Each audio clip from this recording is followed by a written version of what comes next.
And if members want to take their seats, we'll get underway.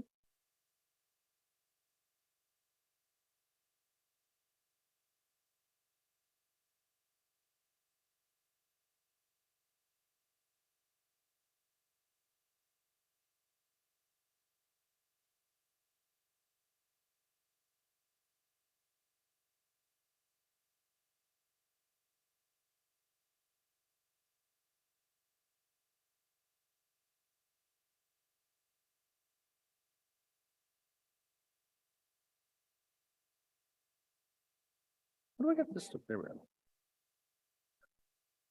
All right, good morning, everyone. Welcome to the Planning and Housing Committee meeting.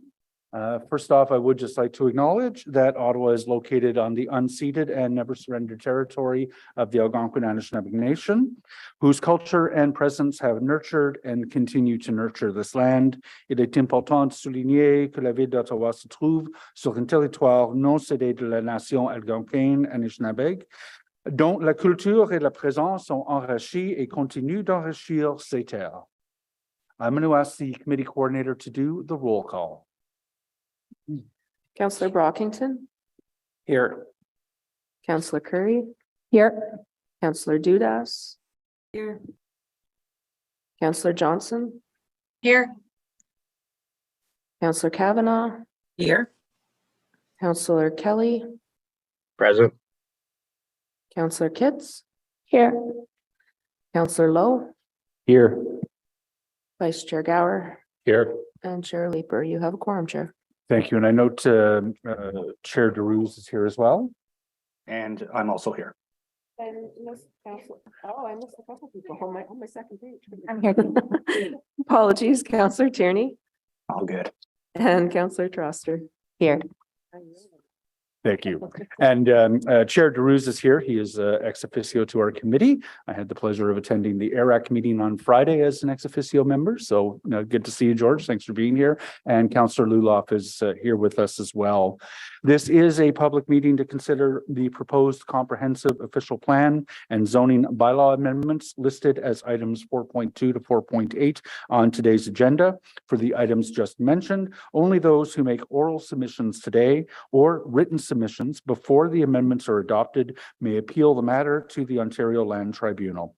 In addition, the applicant may appeal the matter to the Ontario Land Tribunal if council does not adopt an amendment within 90 days of receipt of the application for a zoning bylaw amendment and 120 days for an official plan amendment. To submit written comments on these amendments prior to their consideration by City Council on March 8th, 2023, please email or call the committee or council coordinator. Kelly Crozier is sitting next to me. Are there any declarations of interest? None. Are the minutes of the Planning and Housing Committee meeting 3 Wednesday, February 15th, 2023 confirmed? Confirmed. We'll see through the agenda what items need to be held. There is the 2024 Development Charge Bylaw and Community Benefits Charge Bylaw review by Councillors Sponsor Group. Does anyone have any questions about that? I know we have one direction coming. No questions. We'll just deal with the direction now. Let those staff move on their way. Lane, did you want to provide any direction to staff on this item? Thank you, Chair. I was wondering if staff would be amenable to a direction that for the composition of the committee, that for the two urban councillors that were identified, one would be of the inner urban transect and one would represent the outer urban transect, please.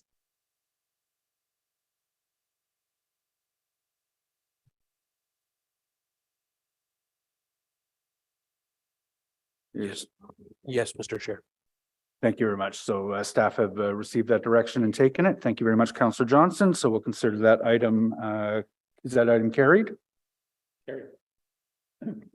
With respect to 1835 Stittsville Main Street, there are no presentation, no delegations, no correspondence. I believe we have the applicants with us.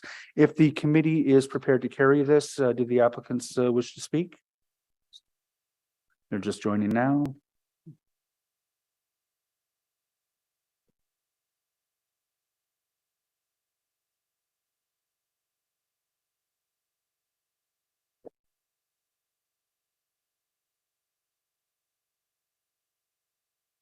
Here's Paul. Good morning, Mr. Black. Morning, Councillor. Uh, I think so- Thomas is going to speak. I have no concerns if the committee's prepared to approve this. Fantastic. Thank you both. Is this item carried? Thank you. 253, 255, and 257 York Street, and 78 and 80 Nelson Street. I know there's some motion to defer. I think we can deal with that now. Vice Chair.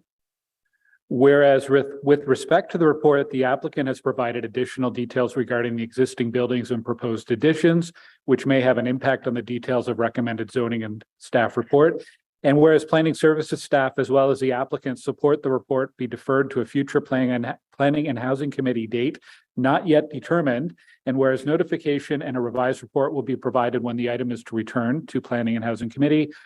Therefore, be it resolved that with respect to the report, Planning and Housing Committee approve the following: defer the report indefinitely until the Director of Planning Services deems the issues corrected, and that staff be authorized to publish a revised report in the agenda in a future Planning and Housing Committee.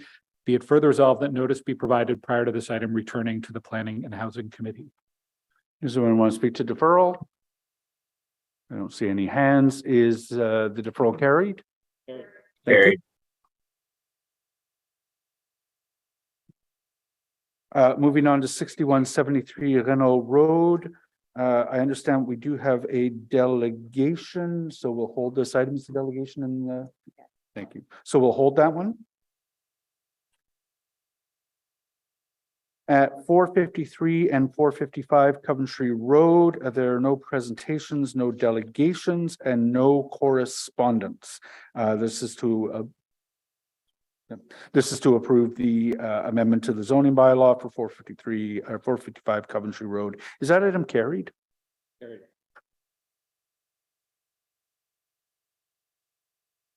There's a zoning bylaw amendment, part of 570 March Road. There is no presentation, no delegations, no correspondence. We do have the applicants with us. If the committee is prepared to carry this, do you still wish to speak? James Ireland and Greg Winters from Novatech,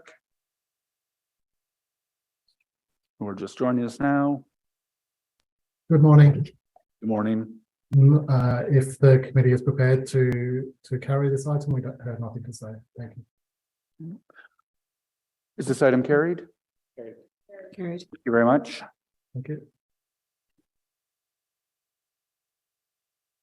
And at 8605 Campo Drive, there's no presentation, no delegations, and no correspondence. There is a technical motion that Councillor Curry is going to move.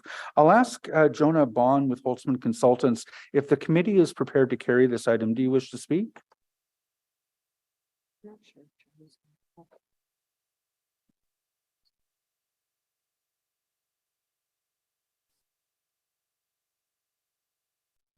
Hello, how are you? Good morning.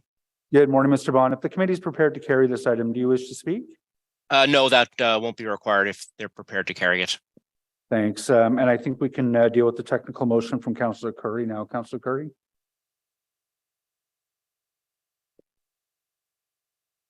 Whereas report ACS 2023 PREPS 0024, the report recommends amending the City of Ottawa zoning bylaw to permit a car wash as an ancillary use to a gas bar on part of the lands municipally known as 8605 Campo Drive. And whereas the current version of the report contains certain errors that would unintentionally apply changes to the zoning bylaw other than the changes recommended by staff. And whereas a technical amendment is required to exclude these unintended changes from the proposed amendment to the zoning bylaw, therefore be it resolved that Planning and Housing Committee amend the report in Planning and Housing Committee Agenda 4, Item 4.7 by 1, replacing the text of the report recommendation 1 with the following text: that Planning and Housing Committee recommend Council approve an amendment to zoning bylaw 2008-250 for 8605 Campo Drive, as shown in document 1, by adding a new exception to permit a car wash as an ancillary use to a gas bar as detailed in document 2, and 2, replacing the text on page 8 that reads, need that lifted up.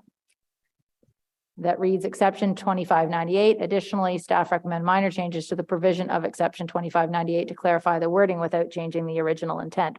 With the following text, new exception. Additionally, staff recommend adding a new urban exception in order to permit a car wash as an ancillary use to a gas bar on the land subject to this application, but not on lands that are currently zoned urban exception 2598 and are not subject to this application. And 3, replacing document 1, location map and zoning map with attachment 1 to this motion. And 4, replacing document 2, details of recommended zoning with attachment 2 to this motion. And therefore it be resolved that there be no further notice pursuant to section 3417 of the Planning Act, RSO 1990 CP 13 as amended. Thank you, Councillor Curry, for that remarkable demonstration of memorization. Does anyone wish to address either the technical amendment or the main item? Oh, Councillor Lulaf, we think you have your hand up? No. Oh, yeah. You had a problem with that? No, that was great. Is the technical item amendment carried? Carried. Is the main item carried as amended? Carried. Thank you. The item at 360 Kennedy Lane East, obviously we have a number of delegations. I believe it's about a dozen today, so we're holding that item. There's an item on the official plan 2023 implementation. Councillor Brockington has asked that be held. We'll deal with that after Kennedy Lane. For the status update, Planning and Housing Committee inquiries and motions for the period ending February 10th, 2023. Is that information item received? Wonderful, thank you. All right, so moving back to the first item that we've held. This is the zoning bylaw amendment for 6173 Renault Road. There's a technical motion on this one. Is it technical? Yeah. So we'll get that on the floor first. Thanks, Chair. Whereas respect to the report, the incorrect ward was listed on the cover page in both English and French. And whereas the ward boundary review is subject site is now located in Ward 19, Orleans South Navan, and whereas the councillor for Ward 19 has been involved in the review of the zoning application, therefore be it resolved that with respect to the report, the cover page be updated in both English and French with the following: Ward Orleans South Navan 19, Quartier Orléans Sud Navan 19, and be it further resolved that pursuant to section 3417 of the Planning Act, no further notice be given. Thank you. So we'll consider that technical amendment after the presentation and delegations. First, I take it, Shoma, is there a staff presentation? Is there a staff presentation? Fantastic. Take us through. There it, is.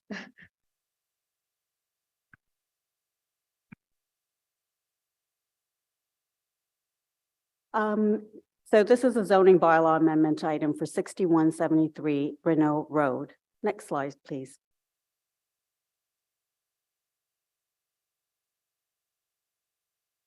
The subject site is in Orleans East Urban Community and is east of Paget, Navan, and Renault Roads intersection. The site has 2 frontages, one on Trails Edge Way and the second one on Renault Road.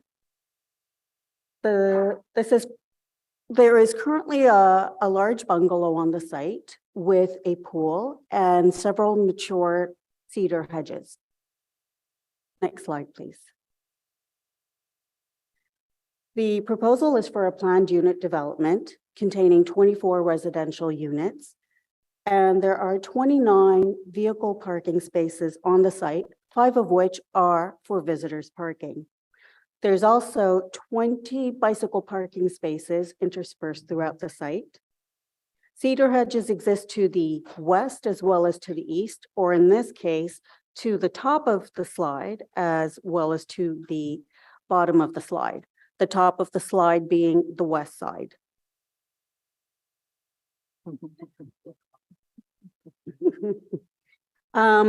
The cedar hedges are proposed to be retained. The western cedar hedge will help screen the proposed enclosed recycling shed as well as the earth bins from the interior side yard of 6157 Renault Road. Next slide, please. The proposed elevation height on Renault Road is 3.5 stories high for the stacked back-to-back residential units, similar to the height of the development across Renault Road, known as La Crème, and it's seen in the illustration to the right of the top of the page. Pardon me, the slide. The proposed elevation height, on the other hand, along Trails Edge Way drops by a story to 2.5 stories. And it is similar to the lower height profile provided along that exists along Trails Edge Way. Next slide, please. The site is currently zoned development reserve, which recognizes lands intended for future urban development in areas designated as neighborhoods in the official plan. The applicant is proposing to rezone the site to residential 4th density subzone M, with an exception to permit a planned unit development consisting of 16 back-to-back stacked residential units in one building and 8 back-to-back townhouse dwellings in another building. The exception is to permit the 1 parking space per unit, whereas the current zoning requires 1.2 parking spaces for the stacked residential units.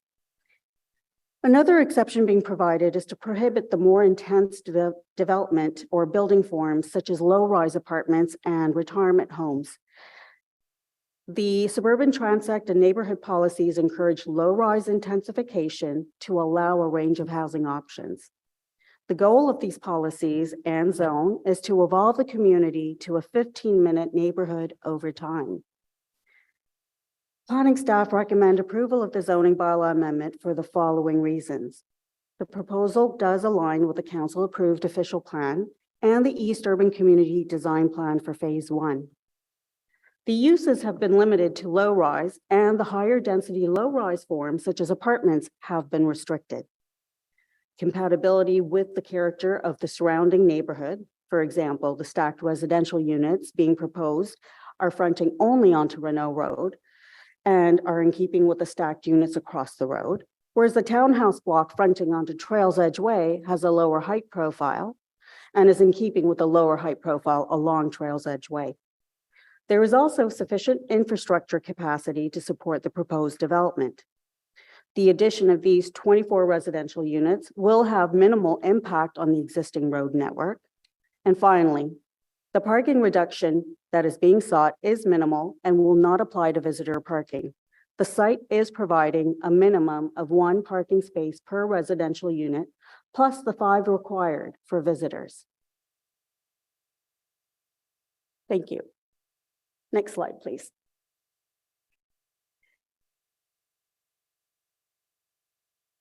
Any questions?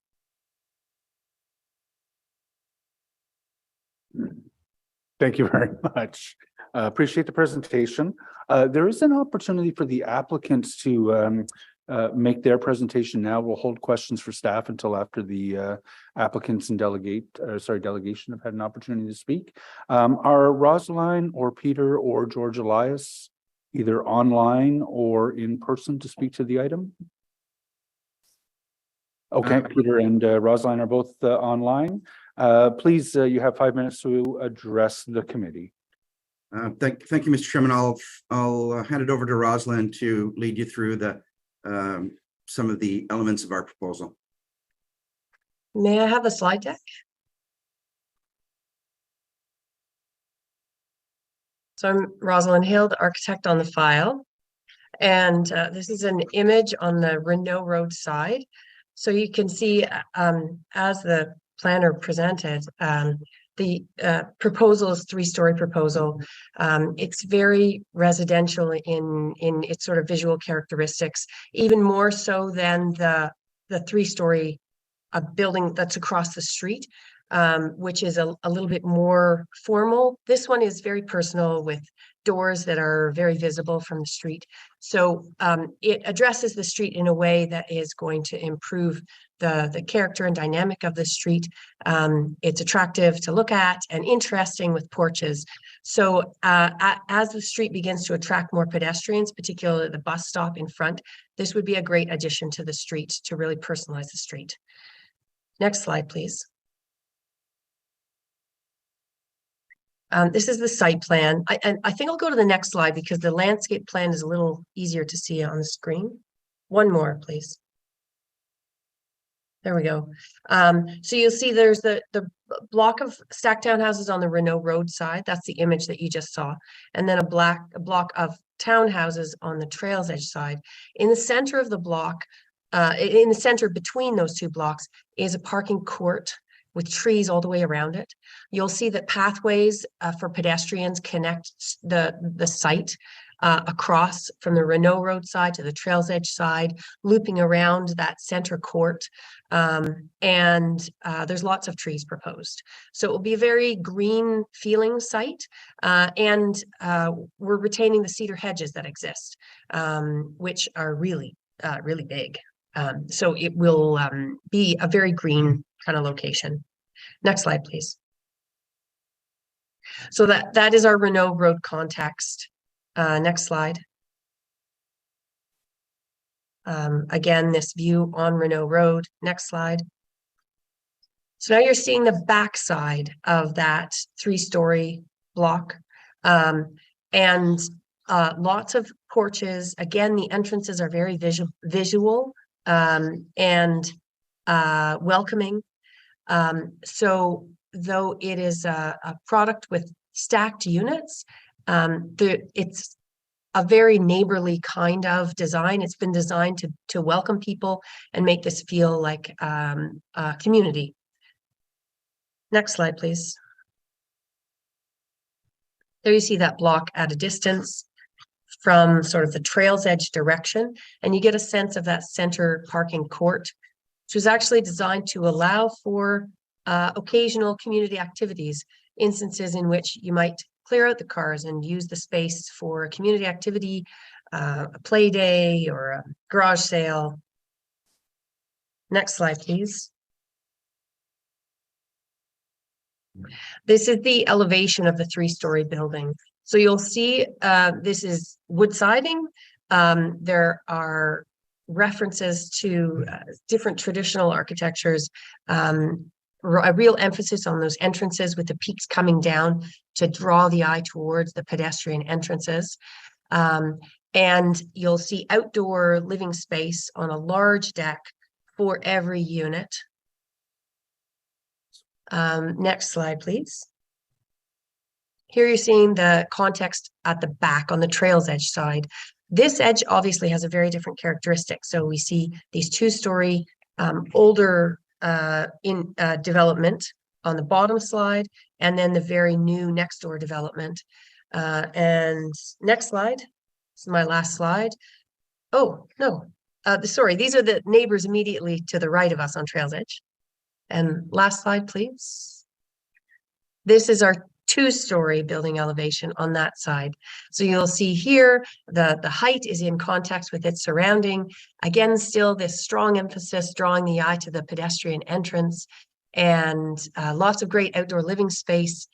And the introduction on this block of some masonry. So on this side, we see buildings that have masonry, and we wanted to make sure that we were in keeping with that characteristic of the neighborhood as well. So a portion of the facade is masonry, but largely the architecture complements the architecture of the forward or the Renault facing block. Peter, why don't you continue from there? Yeah, I think that I'll leave it there, Mr. Chair, and be able to respond to questions from the other delegation. Thank you very much. I gotta figure out this mic. It's early in the term. There we go. Thank you very much to Ms. Hill and Mr. Hume. Are there any questions for the applicants? We won't be bringing them back, so this is the opportunity. Councillor Trosser. Hi there. Thank you so much for being here. I know that there were some significant community concerns and that the applicant made quite a lot of changes to accommodate the community. I'm just wondering if you wanted to briefly speak to that dynamic and how it helped you develop the project into this form. So originally, the project had a number of, the site plan that we submitted had an access out onto Reno Road. And it also combined two sets of stack units. So it was actually a 32 unit original submission that we made. And we had concerns about density, and we also had concerns about traffic and transportation, especially the access out onto your staff. We're very concerned about the access that we were providing out onto Reno Road. So in evaluating the transportation options, we went back and we did an analysis with a transportation consultant who actually recommended, said that the most appropriate access was no access out onto Reno Road, convert that to green space, make your access out onto Trails Edge Way. Your impact will be much smaller from a transportation perspective. And in combination with that, we reduced the units to address the density issue. So we restructured our entrance, and we reduced the density to be more consistent along the Trails Edge Way portion. We also made sure that whatever parking configuration that we use, we maintained the required visitor parking, because on-street parking, how are visitors going to come to the site? And in changing the density, we changed the parking requirements. So although we're only asking for one space per unit, it only results in a reduction from the zoning bylaw of 3 parking spaces. So overall, not significant in the parking calculation when we maintain the visitor parking. 1 per space is appropriate. We're also very close to, very close. We're within official plan guidelines to the transit station on Brian Coburn. There is an ability for people from the site to walk internal to the community to that transit station and be able to take public transit, which is very consistent with the official plan that you just approved. Thank you. It's always nice to see how these applications change when we can work with the community. Thank you. Thank you very much, Councillor Troster. Are there any other questions for the applicants? See none, I'd invite Ms. Heather Buchanan with Bradley Estates Community Association to address the committee. Am I unmuted? There we go. Hi, Heather. Good morning. You know the rules. You got 5 minutes to address the committee. Thank you. Some of you are familiar already with the Bradley Estates Community Association through previous delegations and numerous news reports and interviews, all related to the inferior infrastructure and lack of access to services that we experience. But for those of you that are new to the committee, we thought we would use this opportunity to explain how this development fits in with the big picture. And then we are not opposed to the development per se, but what we are concerned about is that we continue to see new developments proposed for our area one after another with no infrastructure deficiencies being addressed. So we are grateful to the developer for addressing some of our concerns. And I must say that the design is quite appealing.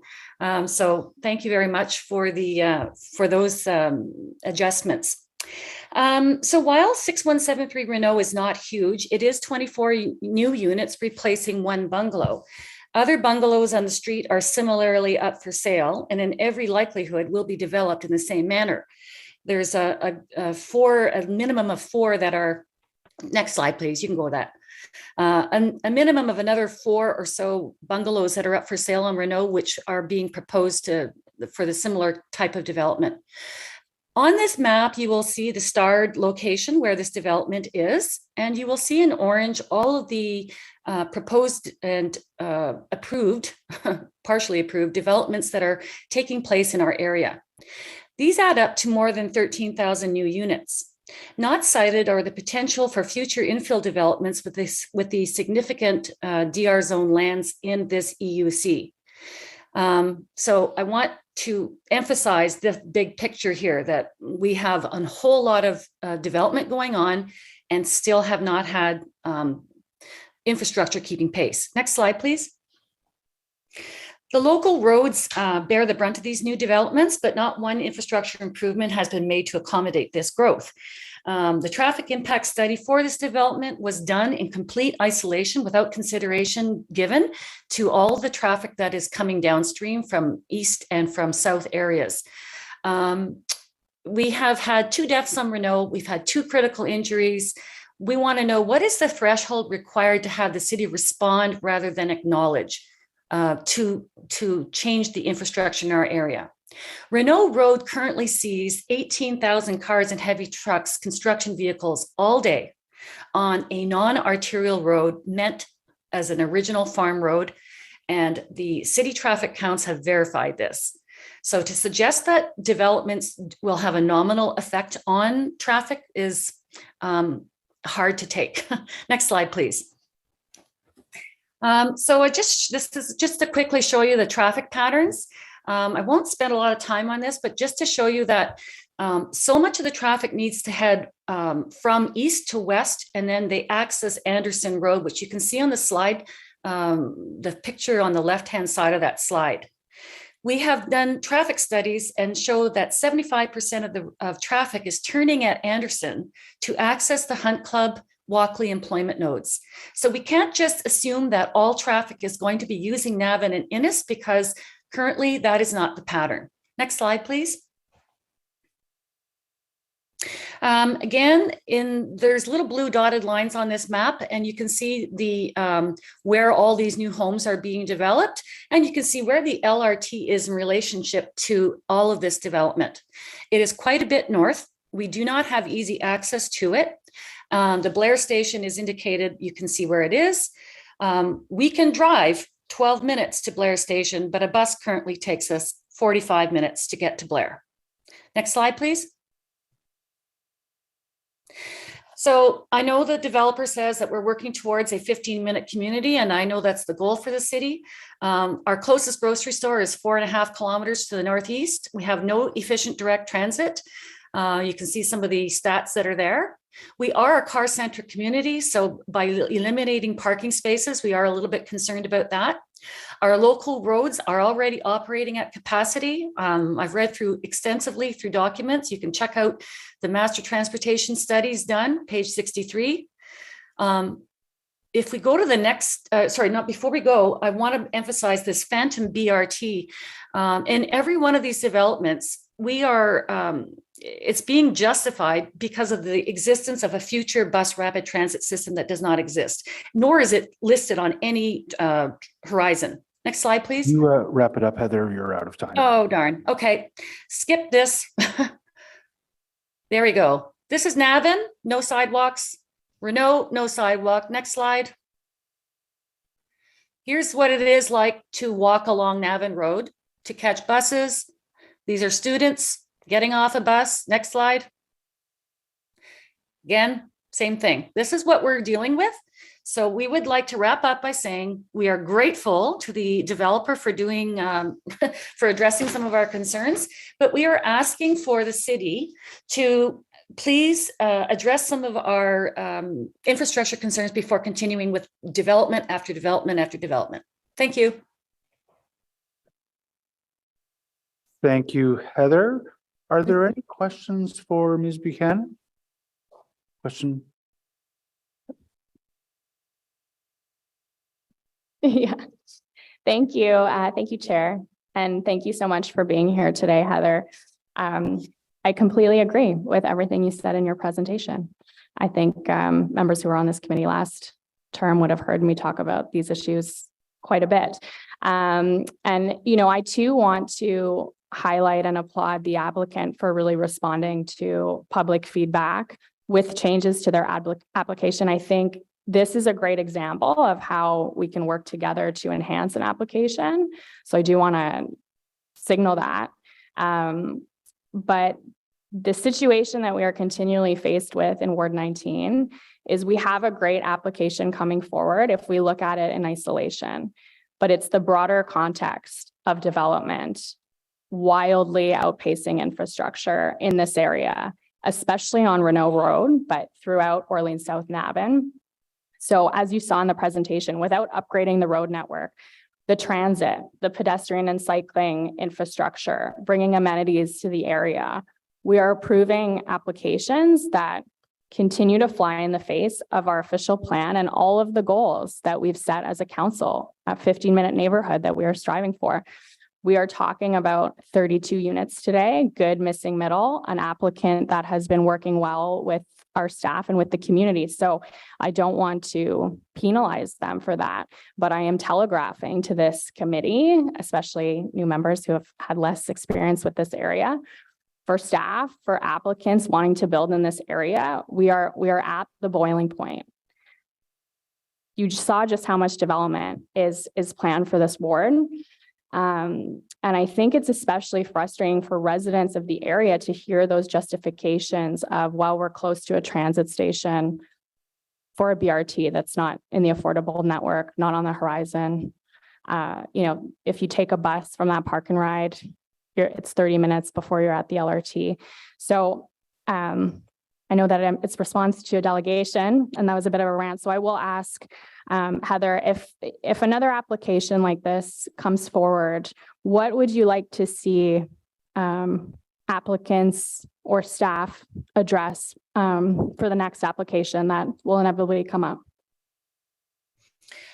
Thank you for the question. So in previous delegations, for example, with respect to the Kaivan development at the corner of Paget and Navin, with respect to coming developments throughout Trails Edge, we have begged to have Navin Road urbanized. Currently, it is unsafe for pedestrians, cyclists, and for frankly, for anybody, not lit, ditch lined, no sidewalks, and heavily trafficked. At this stage, this is where a multitude of students, I walk that route every day, are getting off a bus and walking up a side of a very, very busy road.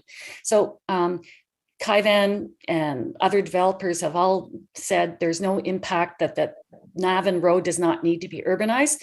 And that is frankly shocking and reckless that the city has not bothered to update that part of the connection to the Chapel Hill Park and Ride. We are not expected, I don't know how they expect pedestrians and cyclists and whatnot to access that area safely. The second thing is, I've lived in this area for 15 years, and Renault Road still has a temporary sidewalk from at the intersection of Navin Road heading west. I can't believe 15 years later we don't have a sidewalk, whereas new communities throughout the area actually do have sidewalks. So it seems like it's kind of a forgotten corner. And I'm saying that every other development that comes along, they need to improve. Somehow we need to have safe sidewalks. We need to limit the traffic on Renault, and we need to provide efficient transit. We need to have express routes, not just 6 times a day, getting us to the LRT. Otherwise, nobody's going to be using that LRT. That's all over the place, but we really need Navin Road, Renault Road brought up to date, and we need to figure out how to move traffic out of the area. So, Thank you, Heather. I think your point's been well articulated, and I just want to thank you again for coming here today and sort of painting the picture of what development looks like in this area. Thank you. Thank you. Thank you both. Councillor Luloff has a question for you, Heather. Thanks for coming out today, Ms. Buchanan. It's always nice to hear from you in the community in Bradley Estates. Just one quick question for you. You've been talking about, trying to get, some of the traffic out of the area. I'm wondering, Would the NCC approving option 7 of the Brian Coburn Rapid Transit Corridor extension relieve some of the pressures that you've identified here today? Well, I would say 100%, Mr. Lilaf. It's no secret that those 20,000 cars that are using that route daily are trying to access areas to the south and to the west of our area, and not any of them are going up to the LRT or to the any of the 174 to head downtown that way, because you're not going to travel north and then west rather, and then travel south again. So right now, Renault Road is seeing all of this heavy traffic that goes through many, many communities, starting from Mer Bleu all the way through to Bradley Estates. So I invite the new members of the committee to have a look at the map and see what kinds of communities that Renault Road actually travels through, and see where the schools are located, the high school and the elementary school that is along that stretch. And it is seeing far too much traffic for that area, for communities. The road bisects the community in the same way that Main Street would bisect Ottawa East. And people need to understand that because we are such a huge growing area, the road is not capable of taking all that traffic. And whether it be going east or west, north or south, we're boxed in. That option 7 or a version of option 7, even a connection from Brian Coburn roundabout to the next corner, that little stretch, eliminating this Renault Road through all our communities would dramatically transform our quality of life and enhance safety. Thanks so much. And what a great idea. Anybody who wants to hang out with Catherine, Laura, and I on a corner out there, I'll buy the coffee, come and check it out. And great. See what it looks like. Thank you very much, Mr. Chair. Appreciate it. Thank you. And for those who are new on the committee, this is not an issue about which you've heard for the last time. I know our East End colleagues are very active on the transportation infrastructure in East End. So are there any further questions for Heather, Ms. Buchanan? Seeing none. Heather, thank you very much for being here today. Thank you. There is an opportunity at this point to address questions to staff. No questions for staff with respect to this. Councillor Gower, or Vice Chair Gower. So when staff are reviewing an application like this, how do you assess capacity of the local road networks in relation to whether or not this kind of development is appropriate?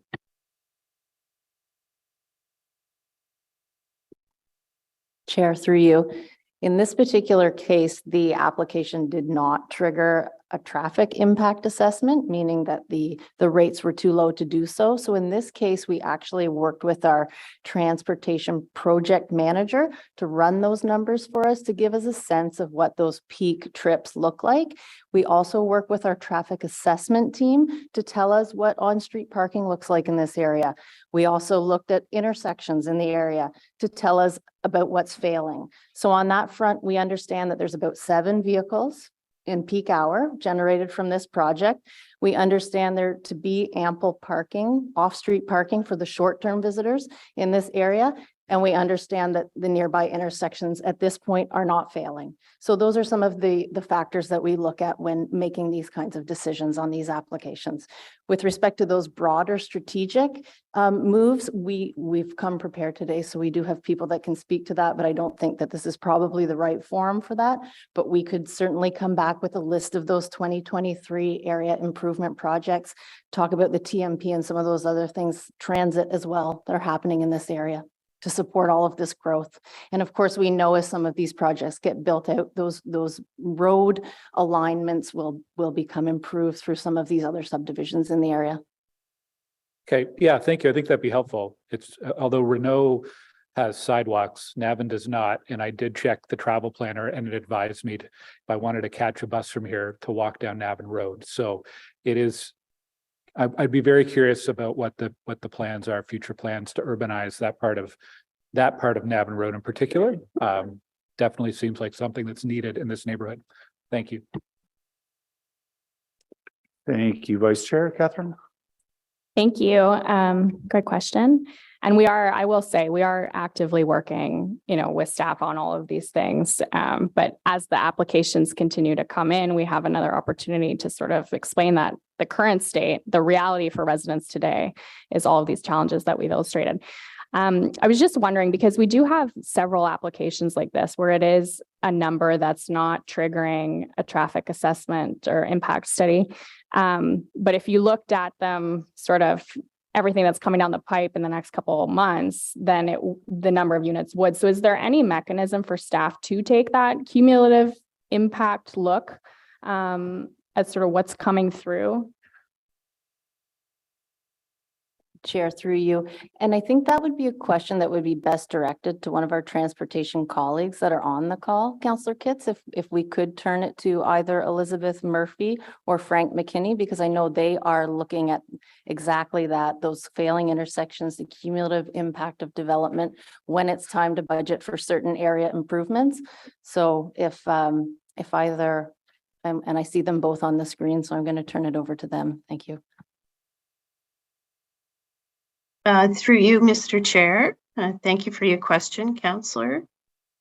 We have a number of improvements that have been identified in the 2023 capital budget to help some of the transportation needs in this community. We have some are through development, some are through capital, some are through traffic safety. So one of the growth projects that we have identified for this year is the Mer Bleu Road widening. It's a $2 million project, and Frank McKinney is here today. He can speak to that in more depth. We have also identified with new traffic control devices at various intersections, Mer Bleu and Navin, Joshua and Renault, and Milton and Navin Road. We have been following the intersection of Navin and Renault quite carefully as part of a motion that was identified at council. We have agreed to monitor it every year. In 2022, it was operating at a very good level of service, and we have asked that it be monitored again at the beginning of this year. We also have an intersection functional design study for Mer Bleu and Descoeurs that's coming up this year, as well as Brian Coburn and 10th Line Road. So these are things that we're doing in the area in general that will help and assist with a lot of the traffic concerns and things that you see. And with that, I will pass it to Frank McKinney to talk a little bit more about the Mer Bleu Road widening. Yeah, so through you, Chair, we're looking for the area for the East Urban area. I know what Councillor Kitts is looking for. She's looking for an overall, that I understand, overall traffic study with respect to the East Urban community. We do know that stage 2 is coming along in 2024. We're looking at adjusting bus routes to accommodate this LRT. We have a future traffic signal planned at Innis and La Marche. We have, like Elizabeth just talked about, future roundabout at Navin and Renault when it's warranted. We have the design is in the budget this year for the Mer Bleu widening from south of Descoeurs down to Renault Road, which includes a roundabout at Renault Road and an intersection at Descoeurs signalized. And we're also looking at transit priority measures with the NCC. The NCC are warm to this idea, although we're waiting on an NCC board decision, and these would include transit priority measures along Navin Road, Blackburn Hamlet Bypass, and Innis Road, with a total of 8 minutes savings on your travel time. We're also looking at the design of Blair Road widening, incorporating HOV lanes all the way from Innis Road to Blair Station. We are looking at this overall area in relation to the new TMP. We look at the development in the area. We take account the trip generation from this new development, and the TMP will identify the problems and potential solutions for the long term up to 2046.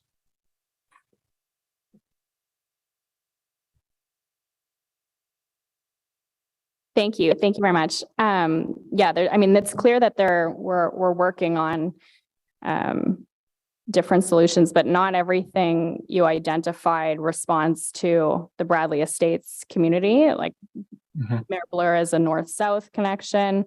We've been talking about the challenges with east-west traffic, Navin Road. So I think that this conversation is, as you stated, sort of better had with respect to the TMP and some of the work that's happening in Transportation Committee. But it's also important to have it here at Planning, because the applications are still coming fast and furious while we're awaiting what might get addressed with the TMP. So that is important for this committee to understand, is that, you know, it's 32 units this week. In 2 weeks, it's going to be another 32 units. After that, it's going to be 150 units. And it's this cumulative impact. People these homes are being built. These cars are being added to the road. We don't have the transit. We don't have the walkable amenities. So that's sort of, I think, the point that the delegation was making, and that you'll all hear me talk lots about. So thank you. That's extremely well put, Councillor Kitts. I would just remind members there are about a dozen members, so the public, who are hoping to chat about another file that's here. So I don't want to delve too deep into the broader plan for East End transportation infrastructure, but understanding that it may play into your decision on how to vote on this file, we'll move to Councillor Dudas. Yes, thank you. I wasn't going to speak to this, but I do want to strongly echo my colleague Catherine Kitts's comments.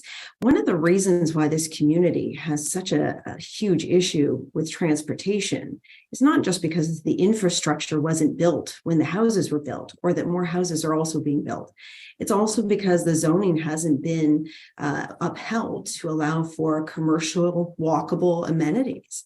You know, to buy a bag of milk, you have to get in your car. You can't actually physically, from the vast majority of this community, walk or bike or take a bus. And even if you do get in your car to go to a nearby shop, you're talking 10 minutes because you have to reroute around all the closed roads. This community, somebody said a new residential development here. Parts of this community are nearing 20 years or plus, and they still don't have adequate sidewalks. And I think about what Councillor Gower mentioned about Renault having sidewalks. Well, yes, absolutely. And Councillor Gower, you're right. There are sections that do, but then there's sections where it has a temporary sidewalk that has basically little pylons up because it's never been instituted. This truly remains a community, a booming community built around rural roads with no amenities. So, I was listening to the delegate, Heather Buchanan, and she has been here on many occasions. The Community Association has been here on many occasions. And, her slide about the many, many different residential developments being drops in a bucket was apt, because frankly, that bucket has been overflowing for a very long time.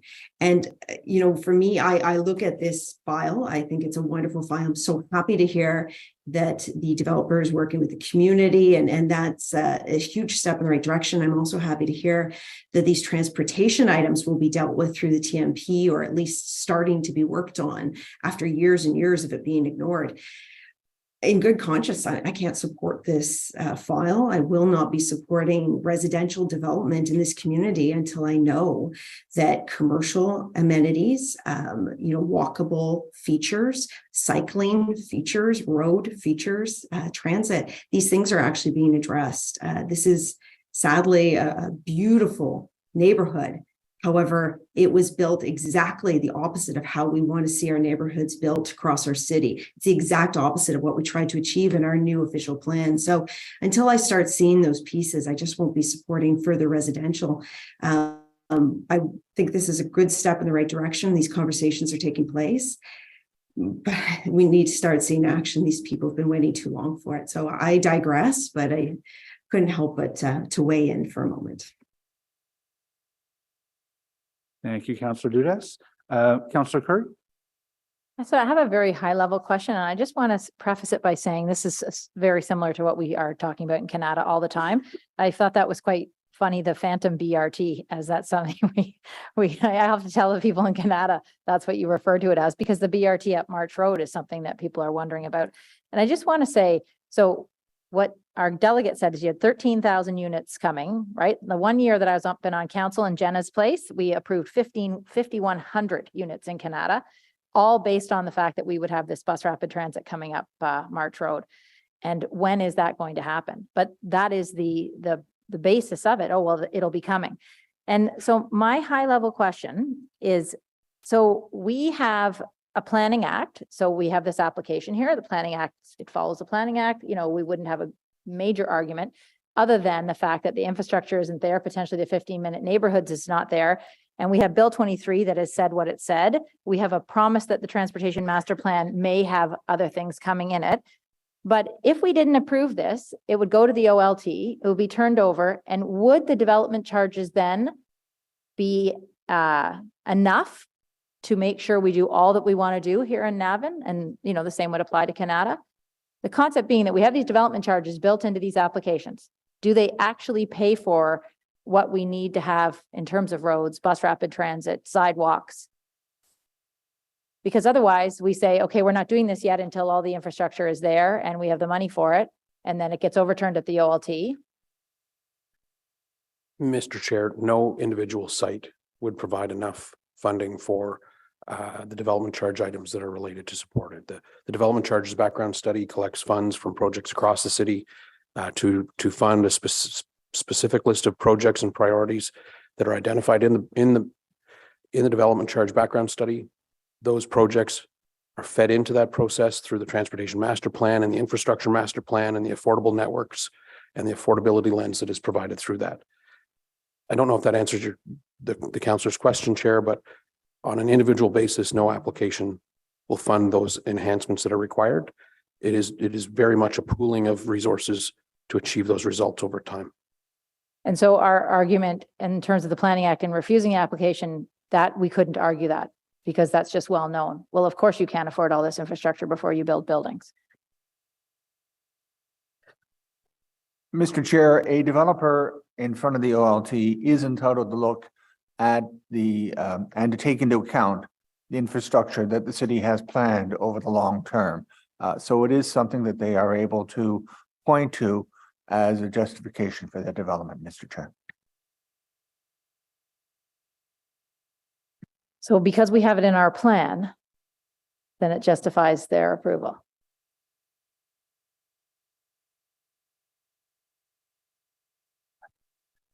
Mr. Chair, I don't want to say that it will necessarily be approved because I don't know what committee and council are going to do with this application. It is something that they are entitled to point to and ask the tribunal to take into consideration if the matter ended up in front of the tribunal. It's fascinating because don't we approve the plans? So we create our own problems. You put it in the plan. All right. Well, I'm glad that I figured that all out here. Thank you. I think the key is that our transportation master plan has to be an honest transportation master plan that speaks forthrightly to the resources, the amenities, the infrastructure that we actually intend on building. There's a Carling BRT that is justifying development down Carling. The baseline BRT, we're going to be dealing with a controversial file on that one within the next few months. And these are lines on a map that the developers are able to use to justify their developments. Sorry, Catherine, Councillor Kitts. We'll defer to Councillor Brockington. I was just going to add to Councillor Curry's comments. It's like a chicken and egg situation where even in the non-suburban wards, you know, right in the heart of the urban core, we have the baseline rapid bus corridor is a good example, very similar to your March Road example, where we're seeing applications for some very large developments. And everyone wants to reference the future BRT, and rightly so, because I do believe this will be built. And I do believe it'll be a good transportation complement to these dense developments. But existing residents are saying, well, wait a minute, if we have development for the next 10, 15 years before these BRTs are developed, where's everyone going to park? Where are the people who have cars? Because the developers also don't want to build same number of parking. So I think it's kind of like driving a standard vehicle where you have to accept that there's going to be some infrastructure that's not there yet while we build these new developments, and there'll be some developments and infrastructure will have to be built up over many years. You can't have everything that you need all at once. But the frustrating part for existing communities is they don't think existing neighborhoods, existing communities can handle the influx of this new density. I think they can, but it's going to be rough in the first few years. So it's a very common situation that I'm hearing today that we see in my ward and other wards. And there's no sort of perfect equilibrium point where you can welcome more developments in lieu of the infrastructure that people perceive is absent or not there. So we're going to have this discussion more and more as we continue to intensify. But people do need to call out the lack of road infrastructure and other infrastructure gaps, because the onus is on us to make sure that we keep pace with that expansion. Thanks, Chair. Thank you very much, Councillor Kitts.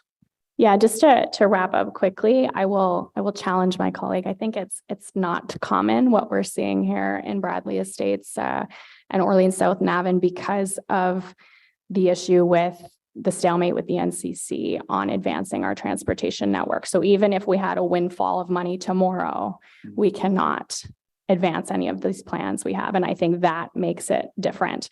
But I just wanted to sort of signal what Tim Mark was saying. If we vote this down, we don't have a good chance at the OLT. And so I want to applaud the applicant for working with the community and making significant changes on this application. We're seeing a reduction of height, a reduction of units. They changed the materials they were using. They preserved mature cedar hedges to give more of a buffer. They changed the location of the garbage. Like, these are really good things. And I will be supporting this application because I want applicants to work with the community to bring forward a better application. And I think voting against it is sending the wrong message. However, we're talking about, marginal impact, 32 units today. I do think this conversation around the cumulative impact is very important because we will have other applications come forward for this area where it is a high number of units and perhaps the applicant is not working as well with the community. So I'm raising the flag today. I'm saying this is a signal for what's to come. But in this instance, you even heard, from the delegate from the community association, they are appreciative for what the applicant did on this file. So thank you. Thank you very much, Councillor Kitts. I don't see any other hands up. So we'll move through. There is the technical motion on the table to correct the ward on the cover page. Any further debate on that one? Is that carried? Carried. So the amended motion, yeas and nays, please.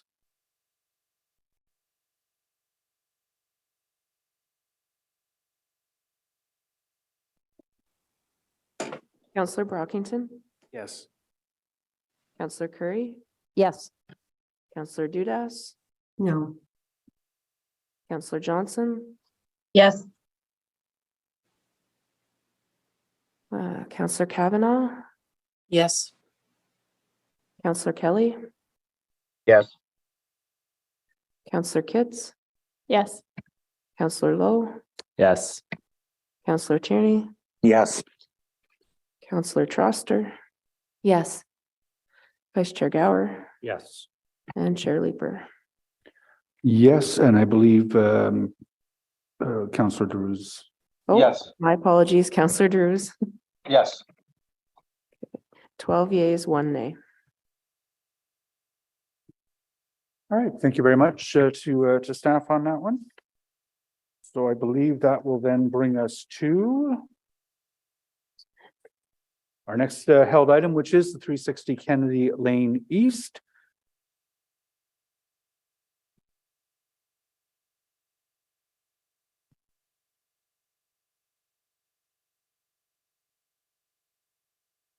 So on this one, we'll ask Ms. Ramirez to provide us with a presentation on the proposal. Once we've done that, if the Andrew Hannaford at MHBC would be prepared to address it, and then we'll move into delegations. Sorry, Chair. Just, Oh, sorry, Laura. Yep. sorry, Chair. Just a reminder that I have a referral motion on behalf of Councillor Luloff. So whenever you think it's apt, I'm happy to read that in. You moving ahead with that? Sorry, would you like me to proceed with that now? So at this point, Councillor Luloff is indicating that if there are any further motions, we'll wait until after the delegations. Okay. Thank you. Ms. Ramirez, thank you very much. Please, what is this proposal? Good morning, Chair, members of committee, staff, and members of the public. My name is Lucy Ramirez, and I'm the planner and the file lead on the zoning bylaw amendment at 360 Kennedy Lane East. Next slide, please. The subject site has frontage on Kennedy Lane East, which is approximately 75 meters north of the property. The road intersects with Preston Drive, a major collector road. St. Joseph Boulevard is further northwest, approximately 350 meters. Next slide. So the subject site is presently occupied by a church, a portable, and a parking lot. The existing church will remain. Along Kennedy Lane East, there's a mix of uses and dwelling types. The south and east lane of Kennedy Lane East is characterized by detached dwellings, open space, and institutional uses. The north and west side of Kennedy Lane East is characterized by detached dwellings and townhouse dwellings. Next slide, please. So the site is well connected to a mix of land uses where daily and weekly needs can be accessed within a 15-minute walk. That includes shops, services, food, green space, and parks. Sidewalks are present on the east and south side, east/south side of Kennedy Lane East from Preston Drive to the vehicular access of Queenswood Ridge Park, 130-meter stretch. And there are sidewalks on both sides of Preston Drive. It's approximately a 9-minute walk to Centrum Boulevard where shops, services, and food can be accessed. And it's approximately a 15-minute walk to the grocery store on the corner of Place d'Orleans and St. Joseph Boulevard. There are nearby transit stops that link the site to Place d'Orleans, bus stop 2736 on the north side of Preston Drive at the intersection of Ridge. Can you go back one? River Ridge Crescent. So on bus 35, it's a 3-minute bus ride from here to Place d'Orleans 2C transit stop. So you can see the transit stop up there.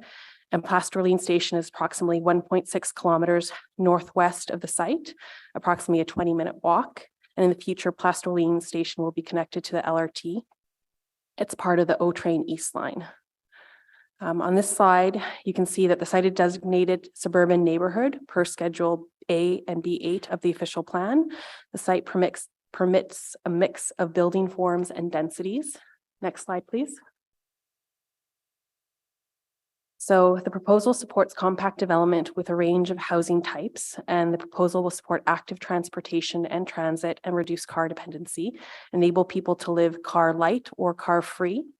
The 3-story stacked dwellings abut the street, the park, and the private way. It's blocks 1, 2, 3, 4, 6, and 7, and 2-story dwellings, 2-story townhouse dwellings, block 5 and 8, abut detached dwellings with frontage on Mountainside Crescent and the Queenswood Villa Retirement Community. So here, you can't really see it, but I've identified which one is block 5 and which one is block 8. And these were originally proposed to be 3-story buildings, but the applicant reduced the height of those blocks to give a better transition to the adjacent uses. Next slide, please. So the site is currently zoned minor institutional zone, subzone B, and the maximum permitted building height in this zone is 18 meters. The current zoning does not permit a planned unit development, which means 2 or more residential use buildings on the same lot, nor does it permit stacked dwellings or townhouse dwellings. The recommendation before you to consider is to approve an amendment to 360 Kennedy Lane East to rezone the site from I1B to residential 4th density zone, subzone Z, urban exception XXXX, schedule YYY, as latter permits a mix of residential uses. The urban exception will permit the place of worship use to continue, a residential parking space rate of 0.75 per unit and a visitor parking space rate of 0.19. Next slide, please. Planning staff recommend approval of the zoning bylaw amendment at 360 Kennedy Lane East, and the proposal aligns with the official plan. These are select policies that support it. Next slide, please. So one way to increase housing affordability is to increase density and reduce parking requirements. Next slide, please. So here's a breakdown of the affordable units. There will be a total of 81 units proposed. They're going to be all rental and tenure.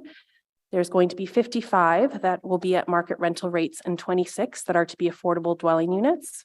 And 20 units are proposed to be barrier-free units. Next slide, please.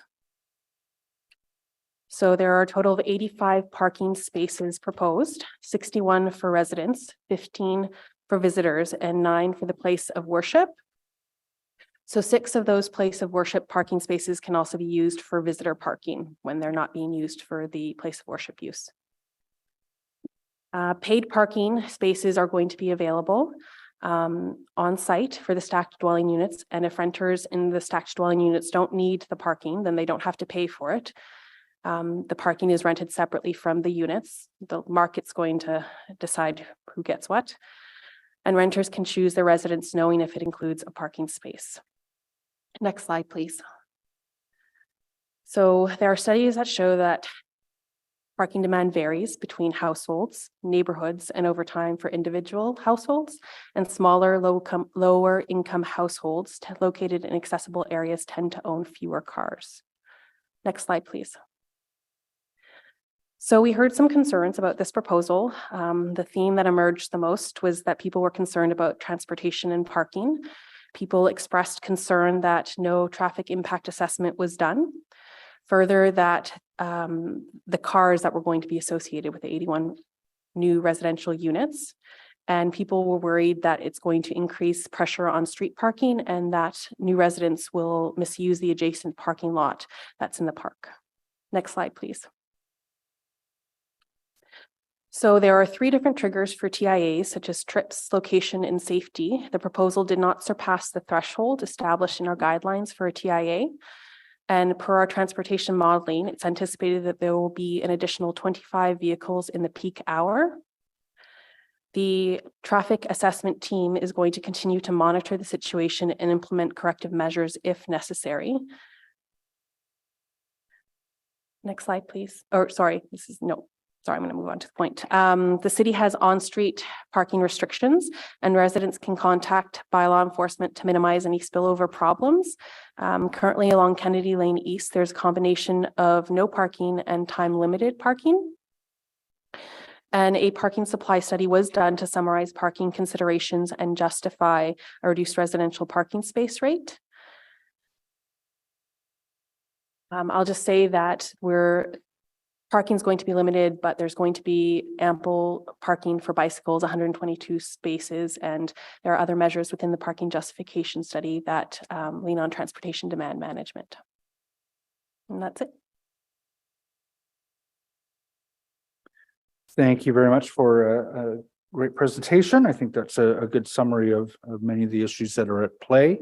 I note that Councillor Curry has her hand up. Is it a quick clarification of something? Yeah, just the corrective measures. What does it mean that traffic team corrective measures? What are those corrective measures?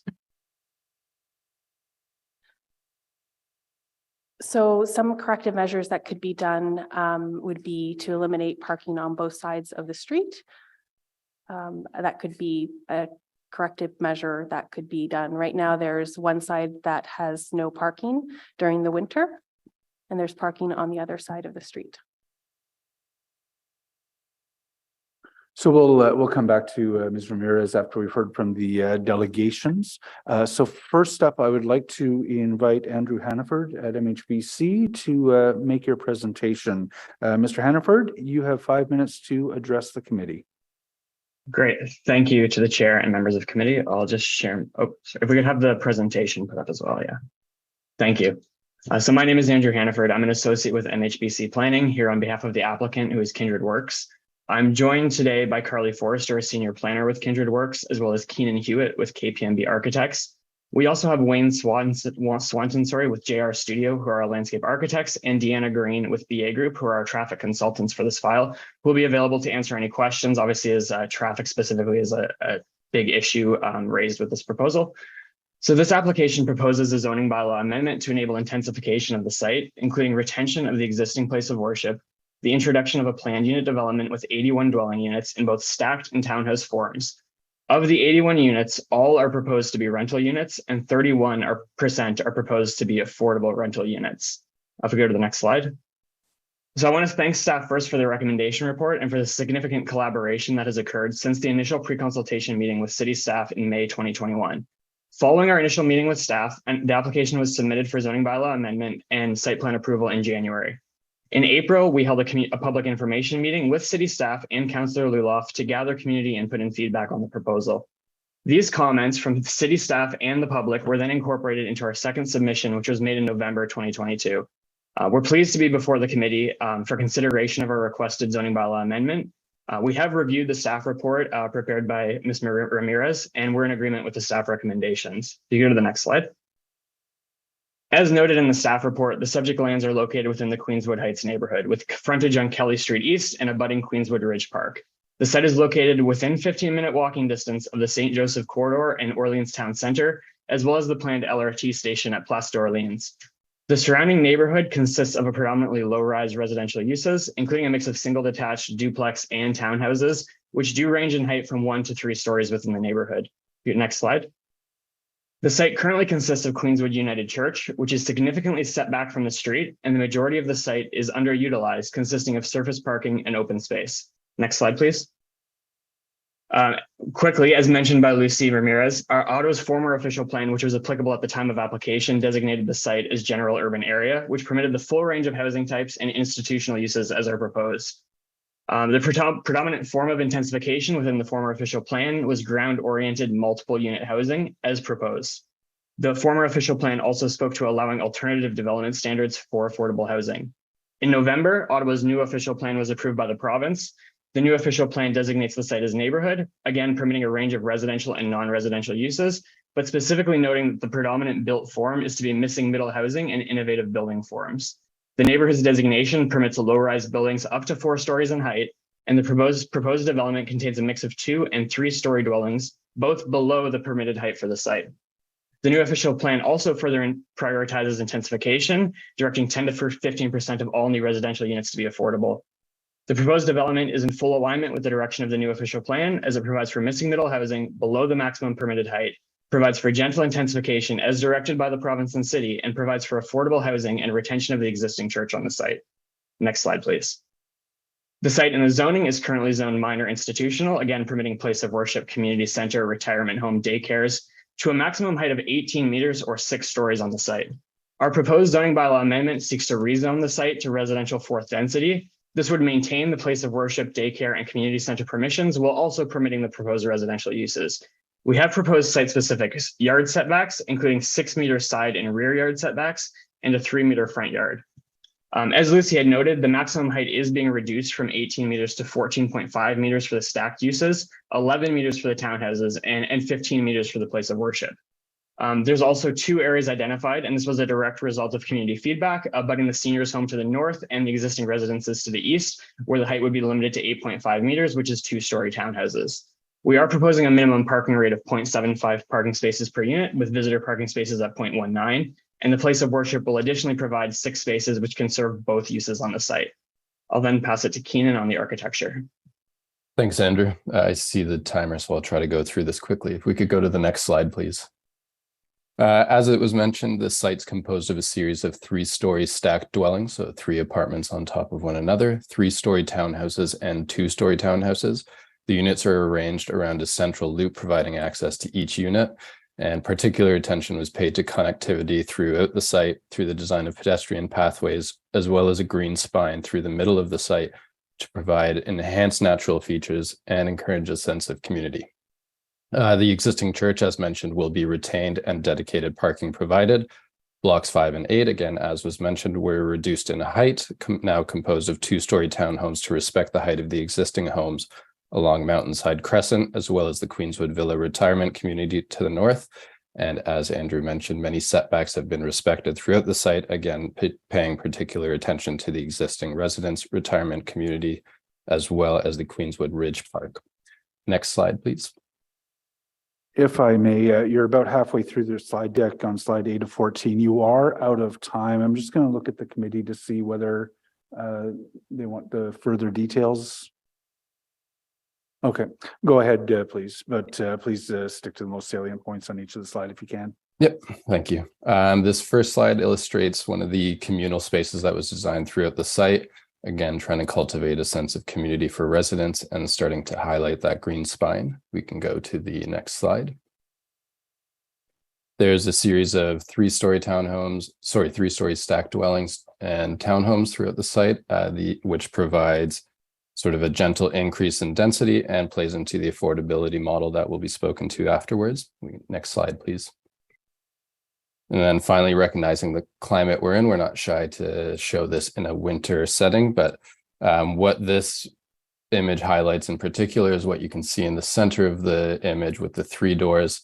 Each of the stacked dwellings will house an accessible unit on the ground floor. That would be a fully accessible designed unit, making for a total of 20 accessible units across the site.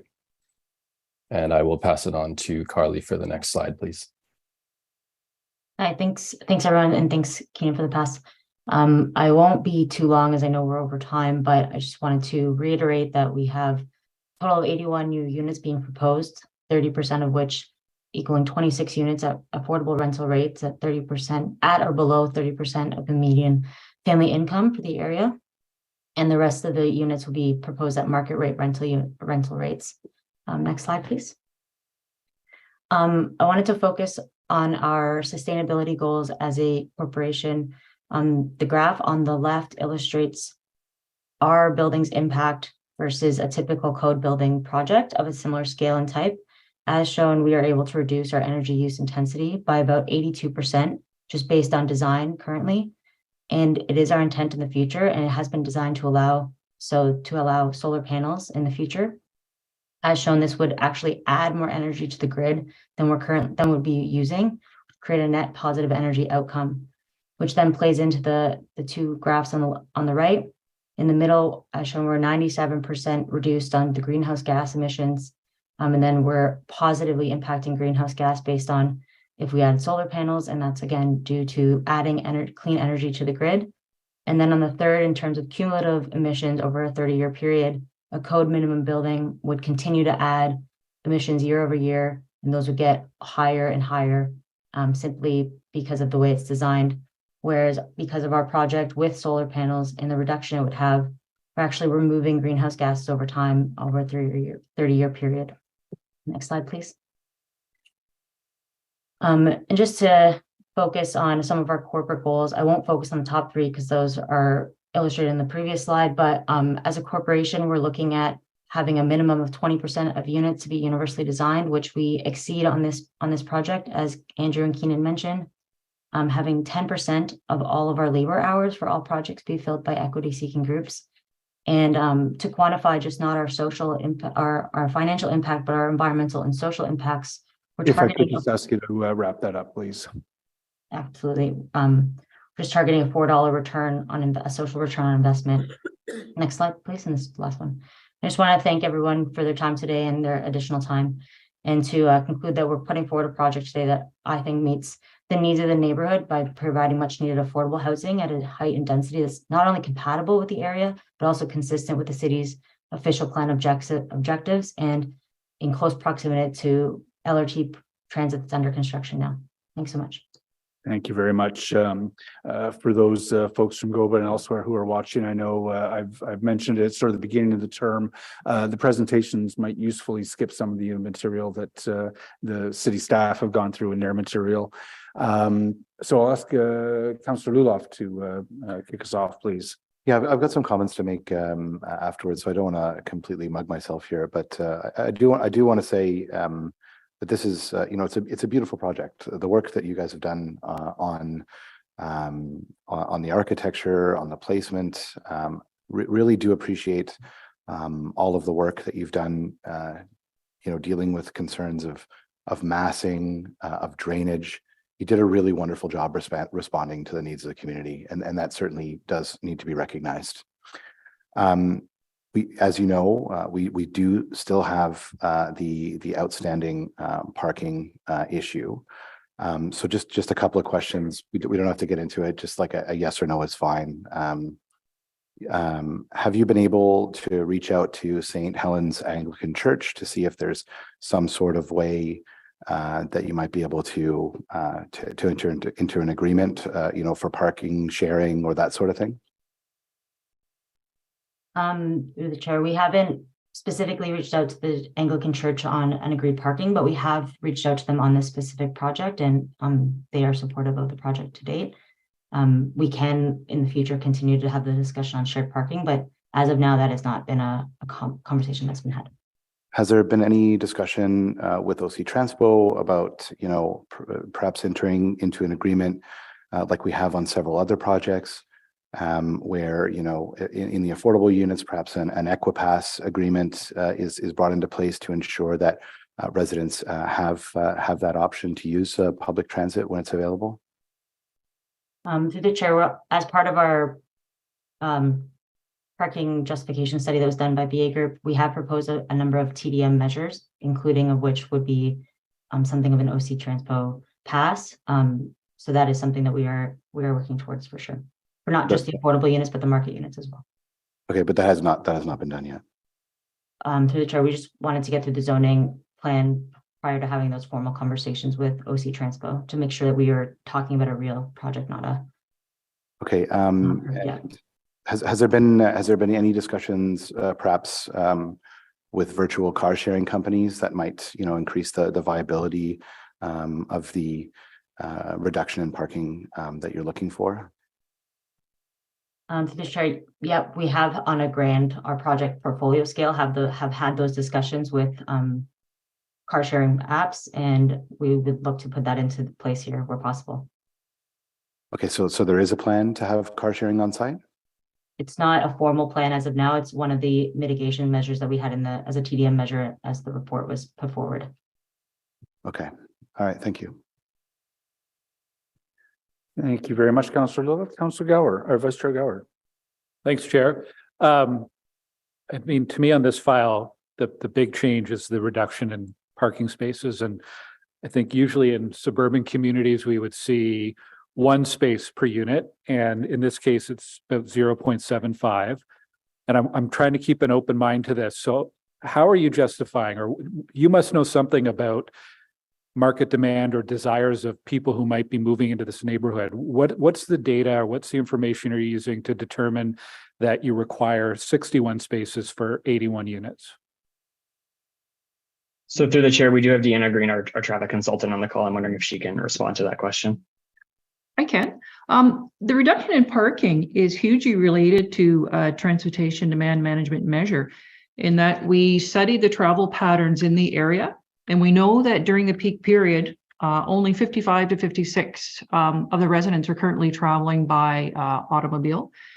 We have really good peak transit numbers in the area. Those range from 32 to 35% during the peak periods of the day. So we've taken a careful look at that with respect to what's already happening in the neighborhood using survey data. And we believe a really key part in transportation demand management measure is to ensure that we don't oversupply the parking. So that residents are aware of what the parking supply is when they move to this area. And the developer will also make them very aware with respect to what their transit options are in the area, which are very good at this point and will only get better with the extension of that LRT. So we think that transit is a really viable option for residents in this area. And so based on the existing and future transportation context and as a transportation demand management measure, we think that the proposed parking supply is appropriate. Is there any data on car ownership? I imagine we're going to hear from a number of delegations because we have in the past for suburban development that most families in the suburbs own 2 vehicles. Do you have any idea, any data that would support or refute those numbers? We didn't look into specifically what the car ownership is. Our work focuses on what the actual travel patterns are. So regardless of the number of vehicles, how are residents in this area traveling, by what mode of travel? What about by reducing the parking, what impact does that have on affordability of the units? In other words, does having less parking result in the ability to charge less for monthly rent? One of the transportation demand management measures is to separate that cost of parking. So residents are only paying for the parking as part of their rent if they require it. So it provides that option for lower rent if you don't have a vehicle and you're going to be traveling by other means such as active transportation or transit. Okay, thank you. I'll have more questions for staff on this topic. So thank you, Chair. Thank you, Vice Chair Gower. Councillor Curry. Thank you very much. That is exactly the topic I wanted to ask about. So there is a difference. We've had this conversation on this committee many times between driving and owning a car where you need to park it and store it. And that's been the conversation we've had in buildings where people just need a place to store the car that they're not really driving that much. So I don't think the data on who's driving is all encompassing here, sort of to Councillor Gower's point. But the other part of it is that when you separate the price of parking from rent, that doesn't necessarily mean people don't have a car. What they then do is park on the street. So they don't have to pay for the parking. And that's the reality in Canada Town Center, where people don't want to pay for that extra charge for the parking. So they park on the street and they just keep moving their cars around. And they have this little routine of how they do that. So I guess I want to ask you, do you have any data on that? Who owns cars in this area? Because my understanding is that there's constantly cars parked on the street, which makes things dangerous. And how often people own a car and don't pay for the parking and park on the street. Is that data you can collect or can we even know about? Because we know that's the reality on the ground. It's pretty challenging data to collect in that you would have to be on site every day and you likely would have to be surveying these motors to find out why they're parking on the street. So we think probably a better mitigative measure to address that would be to consider parking prohibitions along Kennedy.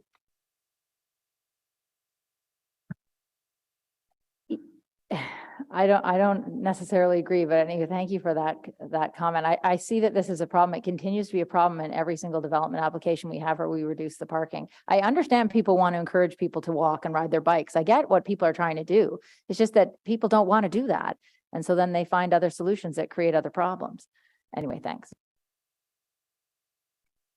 Thanks, Councillor Curry. Councillor Lowe. Thank you, Chair. And to build on that point as well, I have a community that's exactly like that. It's a rental community and it has a 1-to-1 ratio of parking. And even then, that parking lot's actually underused because people don't want to pay for the rent increase to pay for that parking. And the point about the parking prohibition, Monica Crescent right across the street has a parking prohibition and all those cars park on Kennedy Lane. So I just want to know what are the mitigating measures that you've explored in addressing this issue? With respect to the parking, likely to have monitoring in place with respect to what's happening along Kennedy as well as on the adjacent public streets. And then if there are issues to consider future parking prohibitions. I don't think that's going to help, because if we prohibit parking in Kennedy Lane, people are just gonna park further west on streets whose name I don't remember. And or on Prestone or Prestwick, whichever one it is. So I just don't, I don't think these mitigative measures will help. Thank you, Councillor Troster. Hi, thank you so much. First of all, I want to say it really is a beautiful development. It's absolutely gorgeous. And I'd say we would die for this in Centertown, where this kind of gentle density, we don't always have the room for it. So we have so many towers. And there's a similar development on Walnut Court that was built in the 70s. It's very similar looking. And it's a really utopian community. It is really lovely. My question is though, so I know that a portion of the homes are designed to be below market rent. And my question is if you have any data on how many people who would require a below market rent apartment would own their own vehicle? Because I know certainly in my neighborhood, that's not the case.